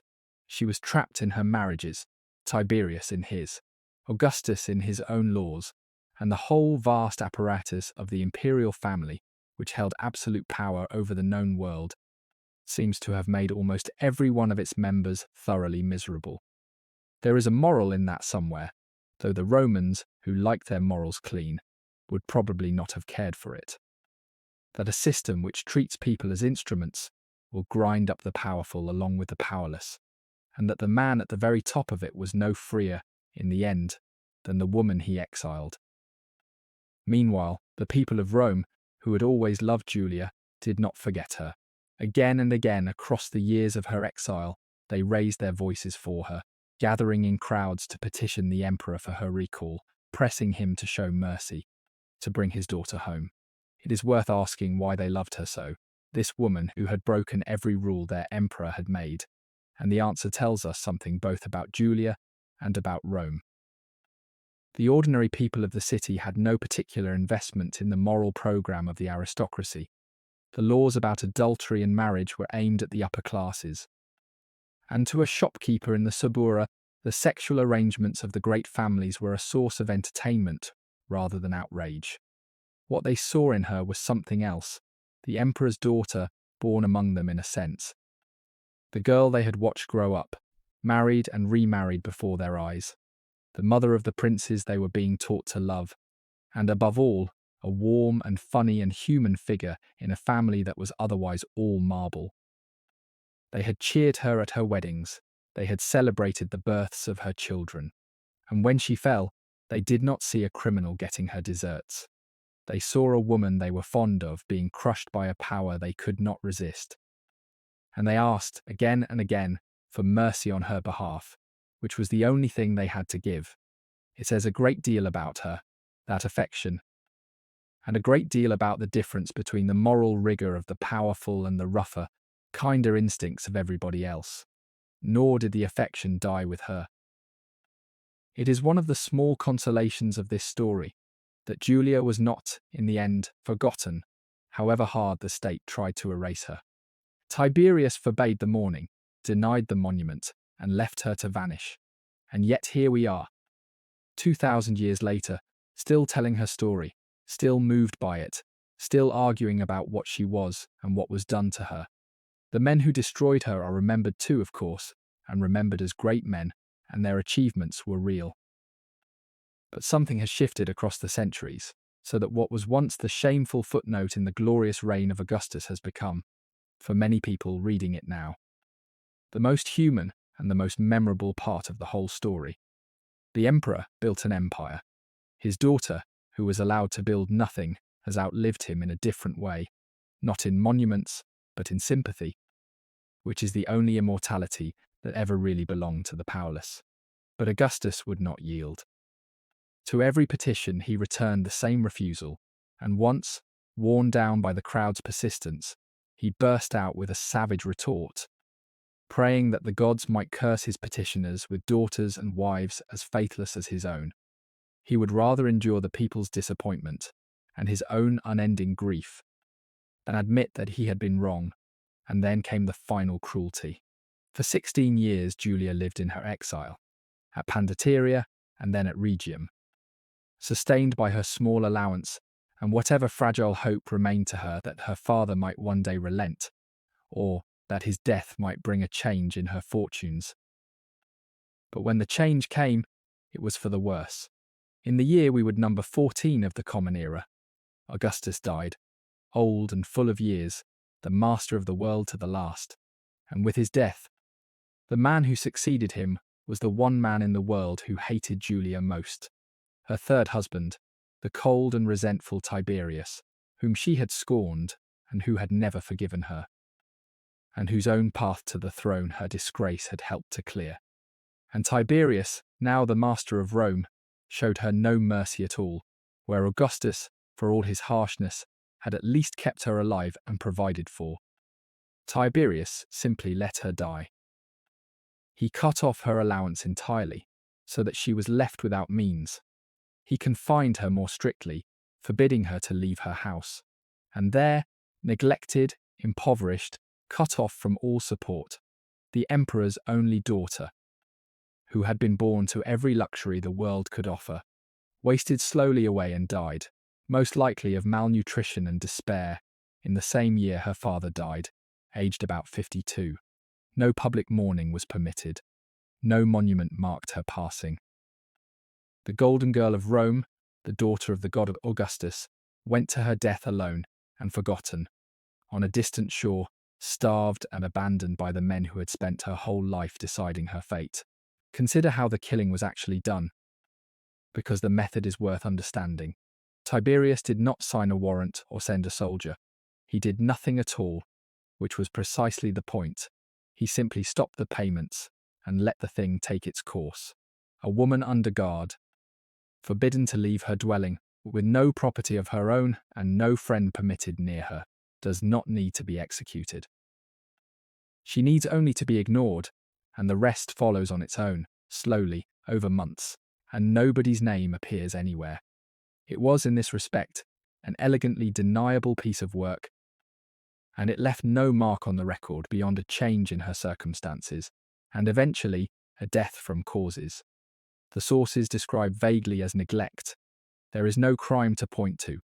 There is only an old woman in a locked house, and an emperor far away who declined to feed her. It was in its cold way a murder, though no blade was ever raised, a killing by neglect and deprivation, carried out at a distance by a man who had only to withdraw his hand and let her starve, and it set a pattern that the family would follow for generations, this quiet method of removal. Her own daughter, the younger Julia, exiled for the same offence, would die in her own island confinement after 20 years.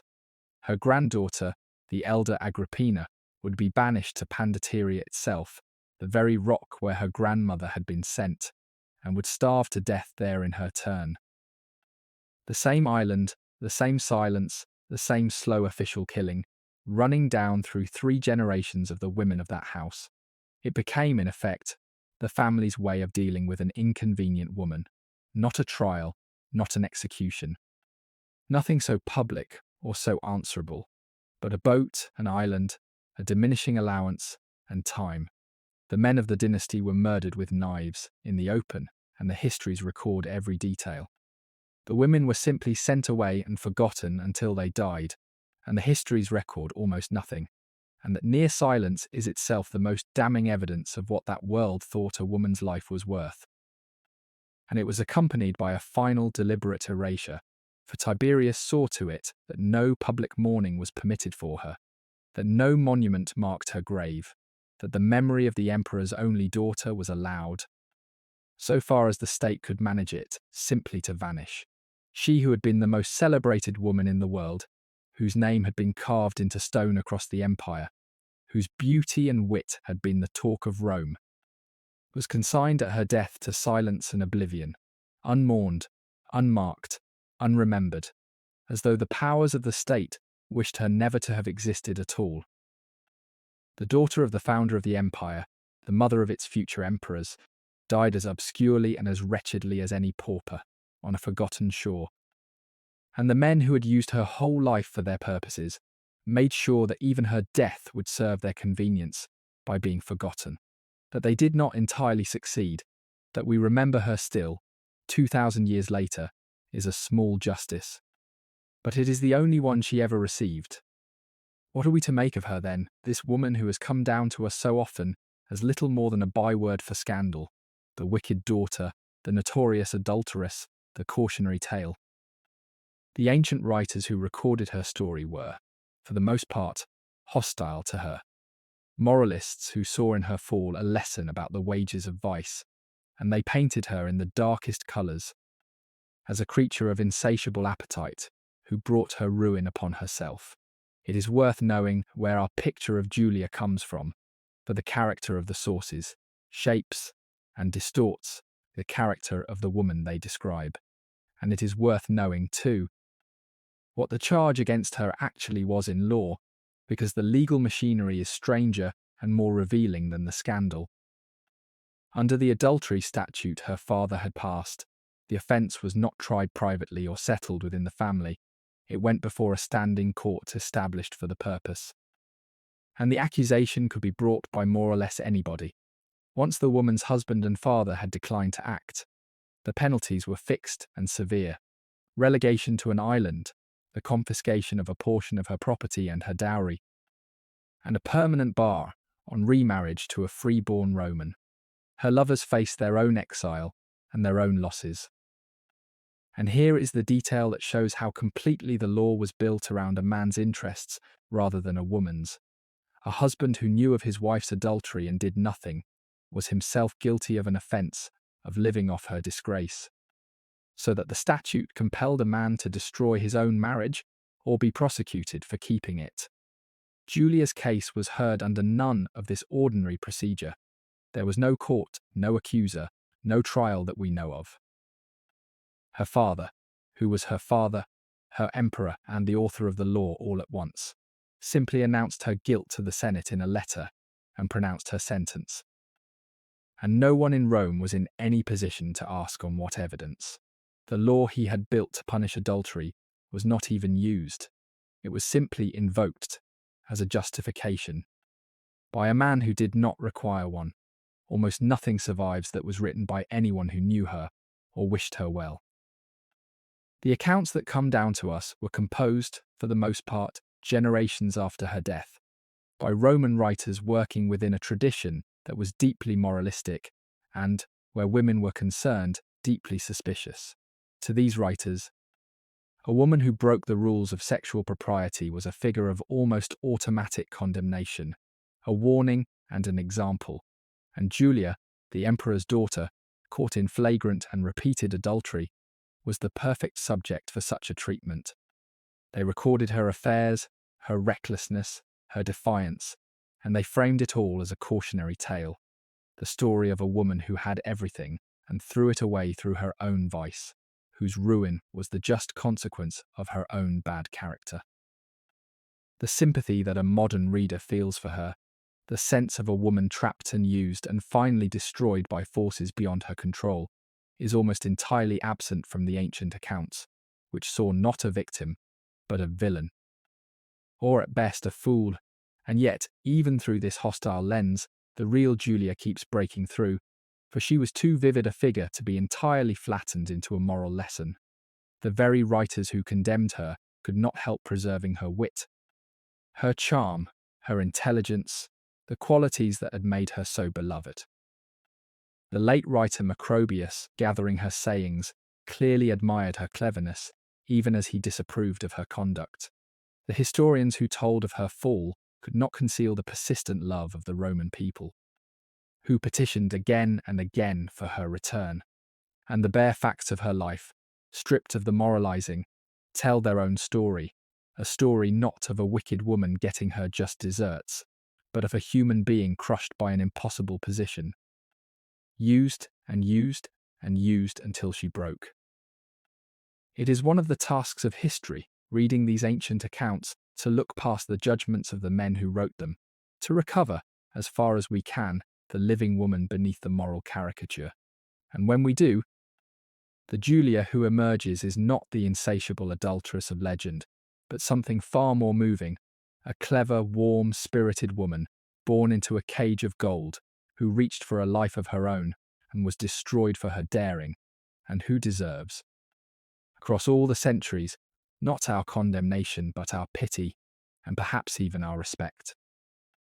It is worth adding that the historians of our own age have come round to this view almost entirely, and that the rehabilitation of Julia has been one of the quiet pleasures of modern scholarship.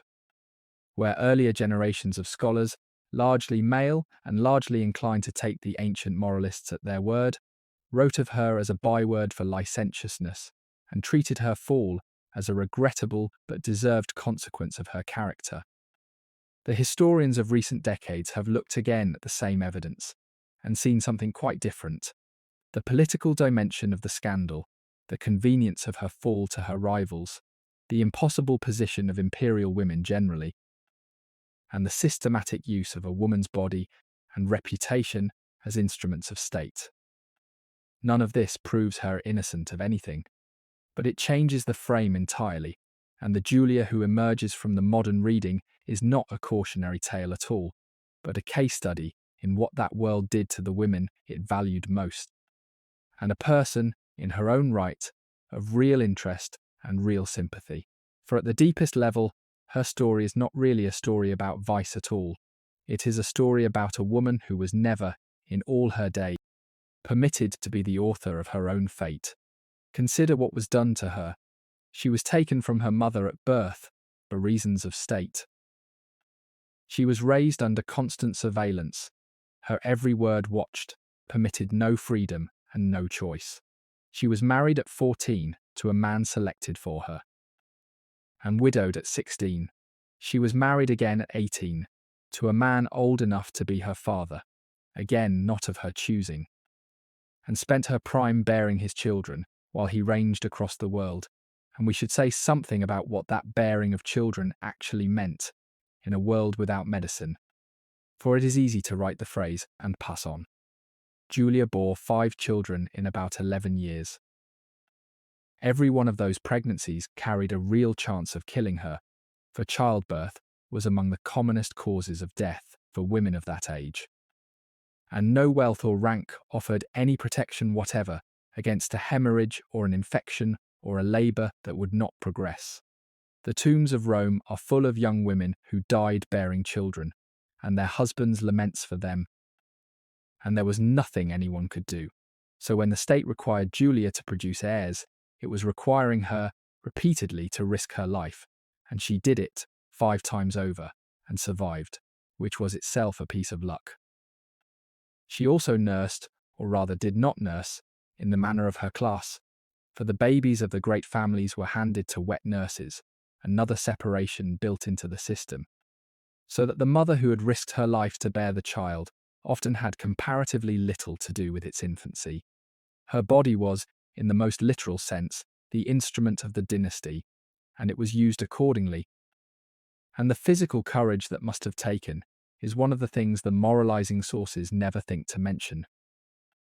She was married a 3rd time, against her will and his, to a man who despised her and whom she despised, forced upon her the moment her 2nd husband died.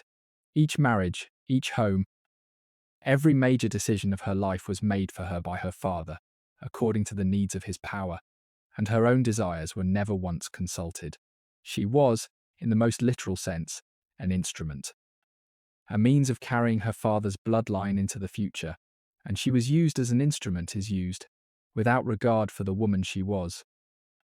And when at last she reached for something of her own, for pleasure and company, and a scrap of freedom in the only way that seemed open to her, she was destroyed for it, and destroyed by the very father who had used her so. And notice the shape of the ending, because it is the cruelest part of the design. She was not destroyed for failing at her task. She performed her task magnificently. She married whom she was told 3 times, and bore 5 children, and gave the dynasty every heir it asked of her, and did it all while being charming enough that the whole city loved her. By any measure the state itself would have recognized. She succeeded. She was ruined afterwards, once the work was done, for the crime of having a private life of her own in the years when nothing further was required of her. The machine used her fully, and then punished her for existing beyond her use. There is no version of this story in which Julia could have won, and that is what raises it above scandal into tragedy. The terms of her life were such that obedience would have cost her everything she was, and disobedience cost her everything she had, and there was never, at any point, a third door. It is one of the small mercies of history that we have, preserved across the centuries by a late Roman writer named Macrobius, a whole collection of Julia's sayings, her jokes and retorts and observations, gathered because they were thought too clever and too characteristic to let die, and they are worth knowing, for they give us the living voice of the woman herself, sharp and warm and utterly without pretension, in a way that no amount of moralizing narrative can. She was, this collection makes clear, genuinely and famously witty, a woman whose company people sought out for the pleasure of her conversation, and her wit had a particular quality, knowing and self-aware, quick to puncture pomposity, including her own. Wit of that kind was prized in Rome, and it was dangerous for a woman to possess. A clever man's sharpness was a social asset. A clever woman's was a provocation, evidence of a mind insufficiently occupied with wool. The Roman moralists had a long tradition of suspicion towards the learned woman, the woman who quoted poetry at dinner and had opinions about philosophy. And they wrote about her with the same faint unease they brought to any woman who exceeded her allotted function. She was exactly that woman, and worse, she was that woman at the summit of the state, the daughter of the emperor, so that her sayings travelled and were repeated and became famous. Every clever thing she said was a small advertisement to the fact that the most conspicuous woman in Rome was nobody's obedient ornament. It made her beloved. It also made her, in the eyes of her father's whole moral project, a standing embarrassment, long before anything happened that could be called a scandal. When her father, disturbed by the fashionable and youthful company she kept, gently reminded her that she ought to model herself on the sober companions of his own austere old age, she answered lightly that those old men would be old when she was old too, but that she meant to enjoy the company of the young while she and they were young together, a reply that is both charming and quietly defiant, a whole philosophy of life compressed into a single graceful sentence. When someone marvelled that she had begun to go grey, she made a joke of that too. Her sayings are full of this quality, this refusal to be solemn, this insistence on meeting even the pressures of her impossible position with a joke and a raised eyebrow. There is real character in these fragments, and it is not the character of a wicked or a shallow woman. It is the character of someone intelligent, humorous, self-possessed, and fundamentally unbowed, a woman who saw her situation clearly and refused to let it crush her spirit, who met the relentless control of her life with wit rather than with tears. The people who knew her loved her, and reading her sayings across 2,000 years, it is easy to see why. She would have been marvellous company. And she was, we should remember, an educated woman in an age when that was not to be taken for granted even among the rich. She had been given the finest tutors in the world, and she had used them and grew into a woman who read seriously, who knew her Greek and Latin poets, who could follow and enjoy the conversation of the best minds of a brilliant age. This was the Rome of Virgil and Horace and Ovid, one of the greatest literary flowerings in human history, and Julia lived at the very centre of it, the patroness and friend of poets. Part of the glittering, cultivated society that produced that extraordinary body of work. Ovid himself, the wittiest and most dangerous poet of the age, moved in circles very close to hers, and would in time be exiled by Augustus for reasons that have never been fully explained, but that seem to have been tangled up somehow with the scandals of the imperial family. It is a small, sad detail that the poet of love and the emperor's daughter, the two most charming and least respectable ornaments of Augustan Rome, should both have ended their days in exile on distant shores, punished by the same stern old man for the same crime of being too free. Ovid wrote, from his own exile on the cold shore of the Black Sea, that he had been ruined by a poem and a mistake. And he never explained what the mistake was, and scholars have argued about it for 2,000 years without agreement. Whatever it was, he took it to his grave, and he died out there among strangers, writing homesick verses back to a city that would not have him. The poem was almost certainly his handbook of seduction, a witty, amoral, entirely charming guide to conducting a love affair, published at the exact moment when Augustus was legislating against exactly that, and it must have read to the old man like a deliberate mockery of everything he was trying to build. So the poet who taught Rome how to flirt, and the daughter who flirted too well, were both removed from the city in the same decade by the same hand for offences that were, at bottom, the same offence. The crime of enjoying oneself in the wrong reign. She had the gift, rarer than beauty, and more durable, of making life lighter for those around her, of finding the joke in the situation, of carrying herself with grace and humour through circumstances that would have broken many people. That this same woman ended her days starving in silence on a distant shore, her wit unrecorded, her company reduced to guards and servants, and an aged mother, is one of the small additional cruelties of her story. For the world lost not only a princess, but a genuine and delightful human being, silenced and shut away for the crime of being too alive. We need not pretend she was a saint. She was, most likely, exactly what the sources say. Unfaithful many times over, reckless, perhaps genuinely careless of the danger she was in. But her recklessness looks, from a little distance, less like simple wickedness, and more like the desperate rebellion of a woman who had been given everything except the one thing she wanted, which was the right to live as herself. She was clever and warm and funny and full of life, a woman whom the people of Rome loved and who, by every account, was wonderful company.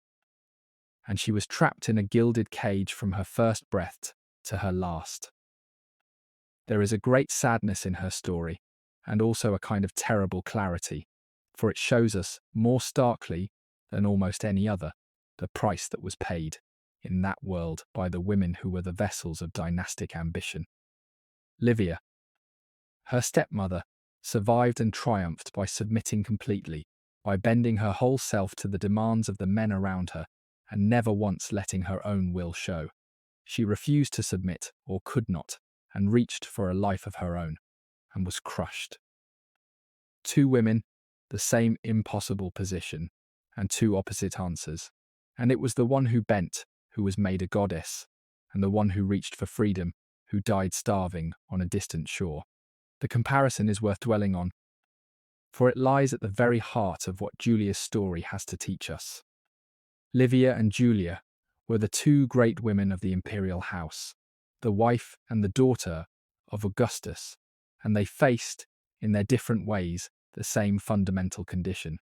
They were women of enormous importance and no independent power, valued entirely for their usefulness to the men around them, watched and controlled and denied any real freedom of their own. And they answered that condition in ways that could not have been more opposite. Livia chose total submission, or rather total self-mastery, which in that world amounted to the same thing. She suppressed every trace of her own will, played the part of the perfect wife with flawless discipline across half a century, never once let the mask slip, never gave her enemies the smallest opening, and by this endless, patient self-erasure she accumulated, in the end, an influence and a security that no Roman woman had ever achieved, dying at last full of years and honours, deified as a goddess of the Roman state. She won by disappearing into her role so completely that the role became a kind of power. Julia could not, or would not, do this, whether because her nature was too vivid and rebellious, or because she simply lacked Livia's iron self-command, or because something in her refused, at the deepest level, to be erased. She reached instead for a life of her own, for pleasure and freedom and the right to be herself, and in doing so she broke the one rule that mattered. The rule that a woman in her position must never, under any circumstances, put her own desires ahead of the family's need. And she was destroyed for it, utterly and finally, while the stepmother who had bent triumphed and endured. It is not a comfortable lesson.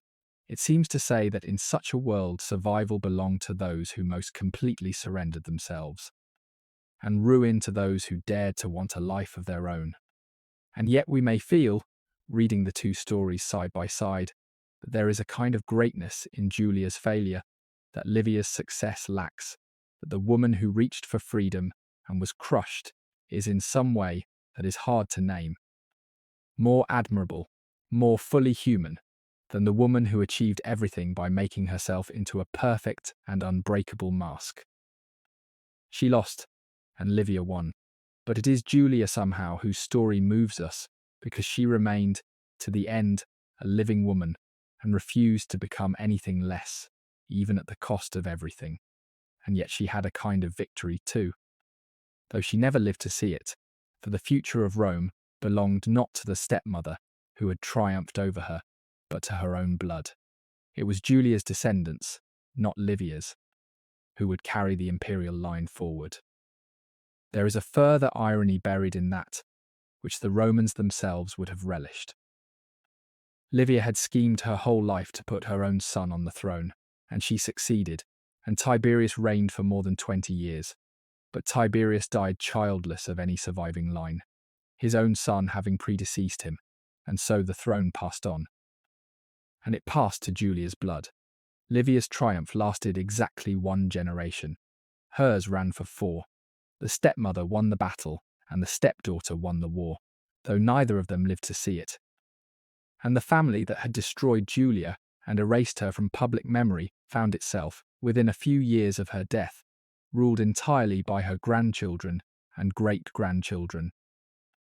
History has a way of settling accounts that nobody living could have predicted, and in this case it settled them, posthumously and completely, in favour of the woman who had died starving and forgotten on a distant shore. Let us trace that line for a moment, for it is an extraordinary thing, the way her line outlasted and outreached the blood of everyone who had wronged her. Her daughter Agrippina, the elder, a woman of fierce spirit and unbending pride who seems to have inherited much of her mother's fire, married the beloved young general Germanicus and bore him a brood of children. And through those children, her line ran straight into the heart of the imperial house.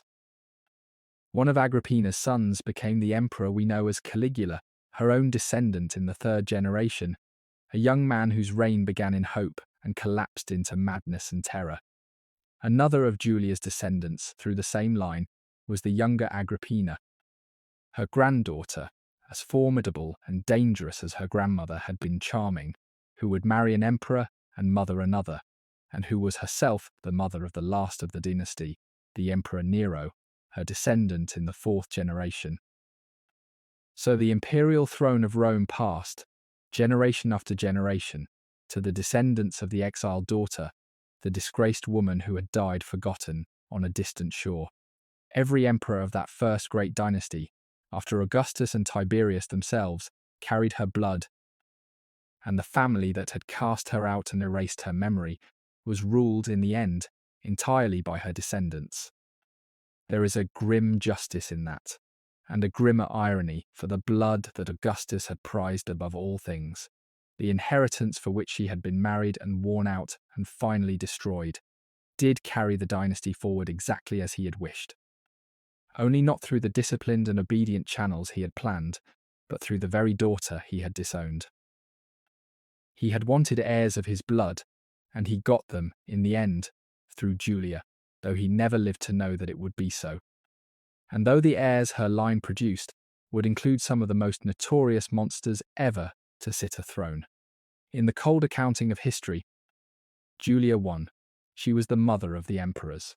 But it was a victory bought at the price of her whole life, and she paid it alone, forgotten, on a barren island, with only her old mother beside her, remembering, perhaps, the golden girl she had once been, adored by all of Rome at the very summit of the world. Let us leave her there then gently, not in the misery of her exile, but in the memory of what she was before it all went wrong. Picture her in her prime, in the best years of her life. The daughter of the master of the world, young and beautiful and quick with laughter, moving through the marble splendor of imperial Rome, adored by the people, surrounded by poets and wits and admirers. Her clever remarks passing from mouth to mouth across the city. Picture the existence she actually led in those years, for it was one of the most enviable that the ancient world could offer. Mornings in the fine house on the hill, with the light coming down into the courtyards and the fountains running, and the business of the empire humming somewhere beyond her rooms. The attentions of the finest hairdressers and dressmakers alive, who built her hair into the elaborate tiered constructions that fashionable Rome admired, and that the sculptors copied into marble. Those hairstyles are worth a moment, because they are one of the few things about her that we can still see with our own eyes. The fashionable women of Augustan Rome wore their hair in constructions of real architectural ambition, tiers of curls built up above the forehead over pads and frames, the whole edifice pinned and dressed and augmented with false hair, requiring hours of work by a skilled slave, an ornatrix, whose whole profession was the building of her mistress's head. It was a way of announcing rank. Nobody who had to work could possibly maintain such a thing. And because the sculptors copied the fashions of the imperial house, and because those sculptures survive in their hundreds in the museums of the world, we can look now at the exact styles Julia and her circle wore. The curls and the coils and the knots, frozen in marble 2,000 years ago. Her stepmother Livia, characteristically, wore something plainer, a simple roll above the brow, austere and old-fashioned and pointed. Even in the dressing of their hair, the two women were making opposite statements, and everyone in Rome could read them. The afternoons at the baths, in the company of the leading ladies of the city, where the real business of society was conducted amid steam and oil and gossip. The baths were one of the glories of Roman life and one of its great levellers, and Agrippa, Julia's own husband, had built some of the finest of them and given them to the people. For the women of the aristocracy there were private establishments, or hours set aside, and the ritual was elaborate and delicious. The undressing, the exercise, the progression through the warm room and the hot room, the sweating, the scraping of the skin with a curved bronze blade, the oils and the perfumes, the plunge into cold water, the massage afterwards, and running through all of it the talk, which was the real point. A Roman woman of rank spent hours there, attended by her own slaves, meeting her friends, hearing everything, saying rather less than she heard if she was wise. It was where reputations were made and unmade, where matches were discussed and alliances hinted at, where the private business of the great families was quietly transacted by their wives, while their husbands did the public version in the forum. She would have been the most watched woman in any bath she entered, and every word she said would have travelled. And she seems to have said a great many memorable ones anyway. The evenings at dinner, reclining in some magnificent dining room, with the best cooks alive at work, and the best talkers in Rome around the table, poets and wits and politicians, and Julia at the centre of it, holding her own, with any of them, and better company than most. And the honors everywhere, the crowds parting, the acclamations, the sense of being, wherever she went, the most important woman in the room, in the city, anywhere. There was even, in the strange religious atmosphere of the age, something close to worship. In the eastern provinces, where the local peoples had been honoring their rulers as divine for centuries and saw no reason to stop, the imperial family were given temples and priesthoods and sacrifices, and she had her share of it. Honored in inscriptions, with titles that shade into the language of the gods. Augustus himself was careful about this in Rome, where the notion of a living god was still shocking, but in the provinces he allowed it. And so the daughter of Augustus travelled through cities where her image stood in shrines and her name was spoken in prayers.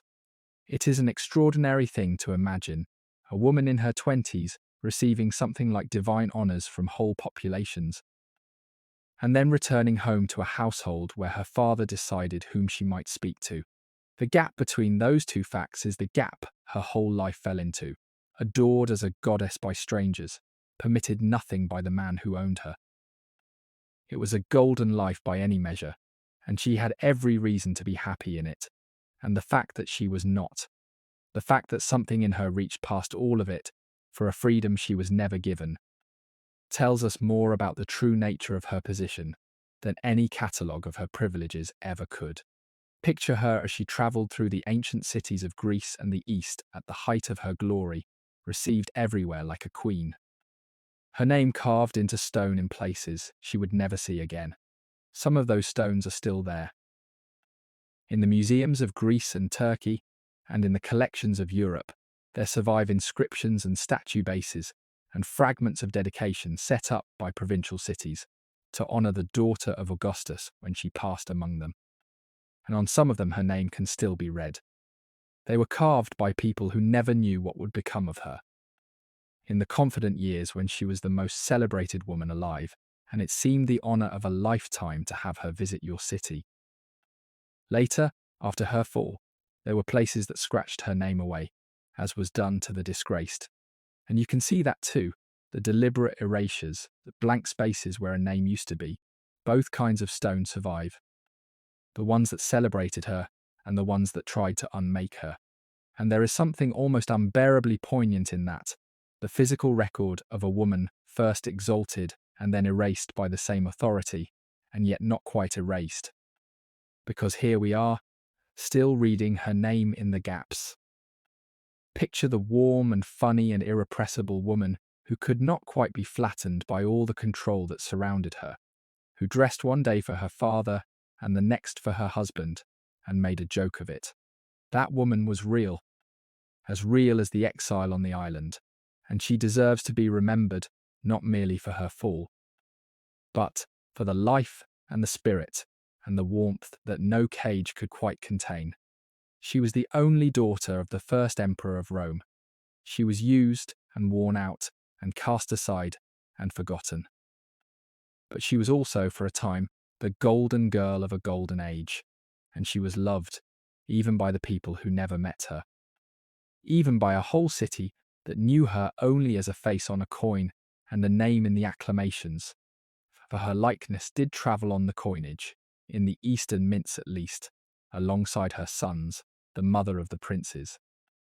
Her profile passing through the hands of people from Spain to Syria who would never know anything else about her, and she was loved besides, we may hope, by the mother who came to her at the end, and perhaps by some of those friends and lovers who paid so dearly for knowing her, and she was loved. In his way, most terribly and most destructively of all, by the father who could not forgive her, and she is worth remembering with tenderness, across all the long years between her world and ours. For there is a way in which her story reaches us more directly than almost anything else that survives from that world. The great deeds of the emperors, the battles and the conquests, and the building of the empire are magnificent and remote. We admire them as we admire mountains, from a distance, without feeling them in our own lives. But a young woman married off to a stranger, a mother who lost her children, a person who wanted a life of her own and was not permitted one, a daughter estranged from her father and never reconciled, These are not remote at all. Strip away the marble and the togas and the 2,000 years, and what remains in Julia's story is a set of human situations that are entirely recognizable. And that is why she still moves us when so much else from her age has gone cold. She was not a symbol, or a lesson, or a warning. She was a person, exactly as real as you are, lying awake in her own darkness with her own thoughts. And the fact that we can still feel that across so vast a gulf of time is the reason her story has survived at all. And perhaps that is the thing to carry away from her.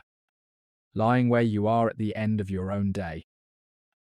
Not the scandal, which was never really the point. Not the politics, tangled and vicious, and settled these 2,000 years, but the simple recognition of another human being across an enormous distance. Someone who wanted, as everyone wants, to have some say in her own life, and was not permitted it, and reached for it anyway, and paid for the reaching. 2,000 years is an enormous span. Empires have risen and fallen. The language she spoke has become the property of scholars. The city she knew is a ruin with a modern city built over it. And still, when you read of a young woman married off at 14 to a boy she did not choose, or of a mother who was not allowed to go to her dying sons, or of an old woman on a rock in the sea with nothing left but her mother and the sound of the waves, something in you understands it immediately, without effort, without translation. That is what survives. Not the marble, the recognition. And there we will leave her, in the warm light of her best days, before the island and the wind and the lonely end, and let her rest at last.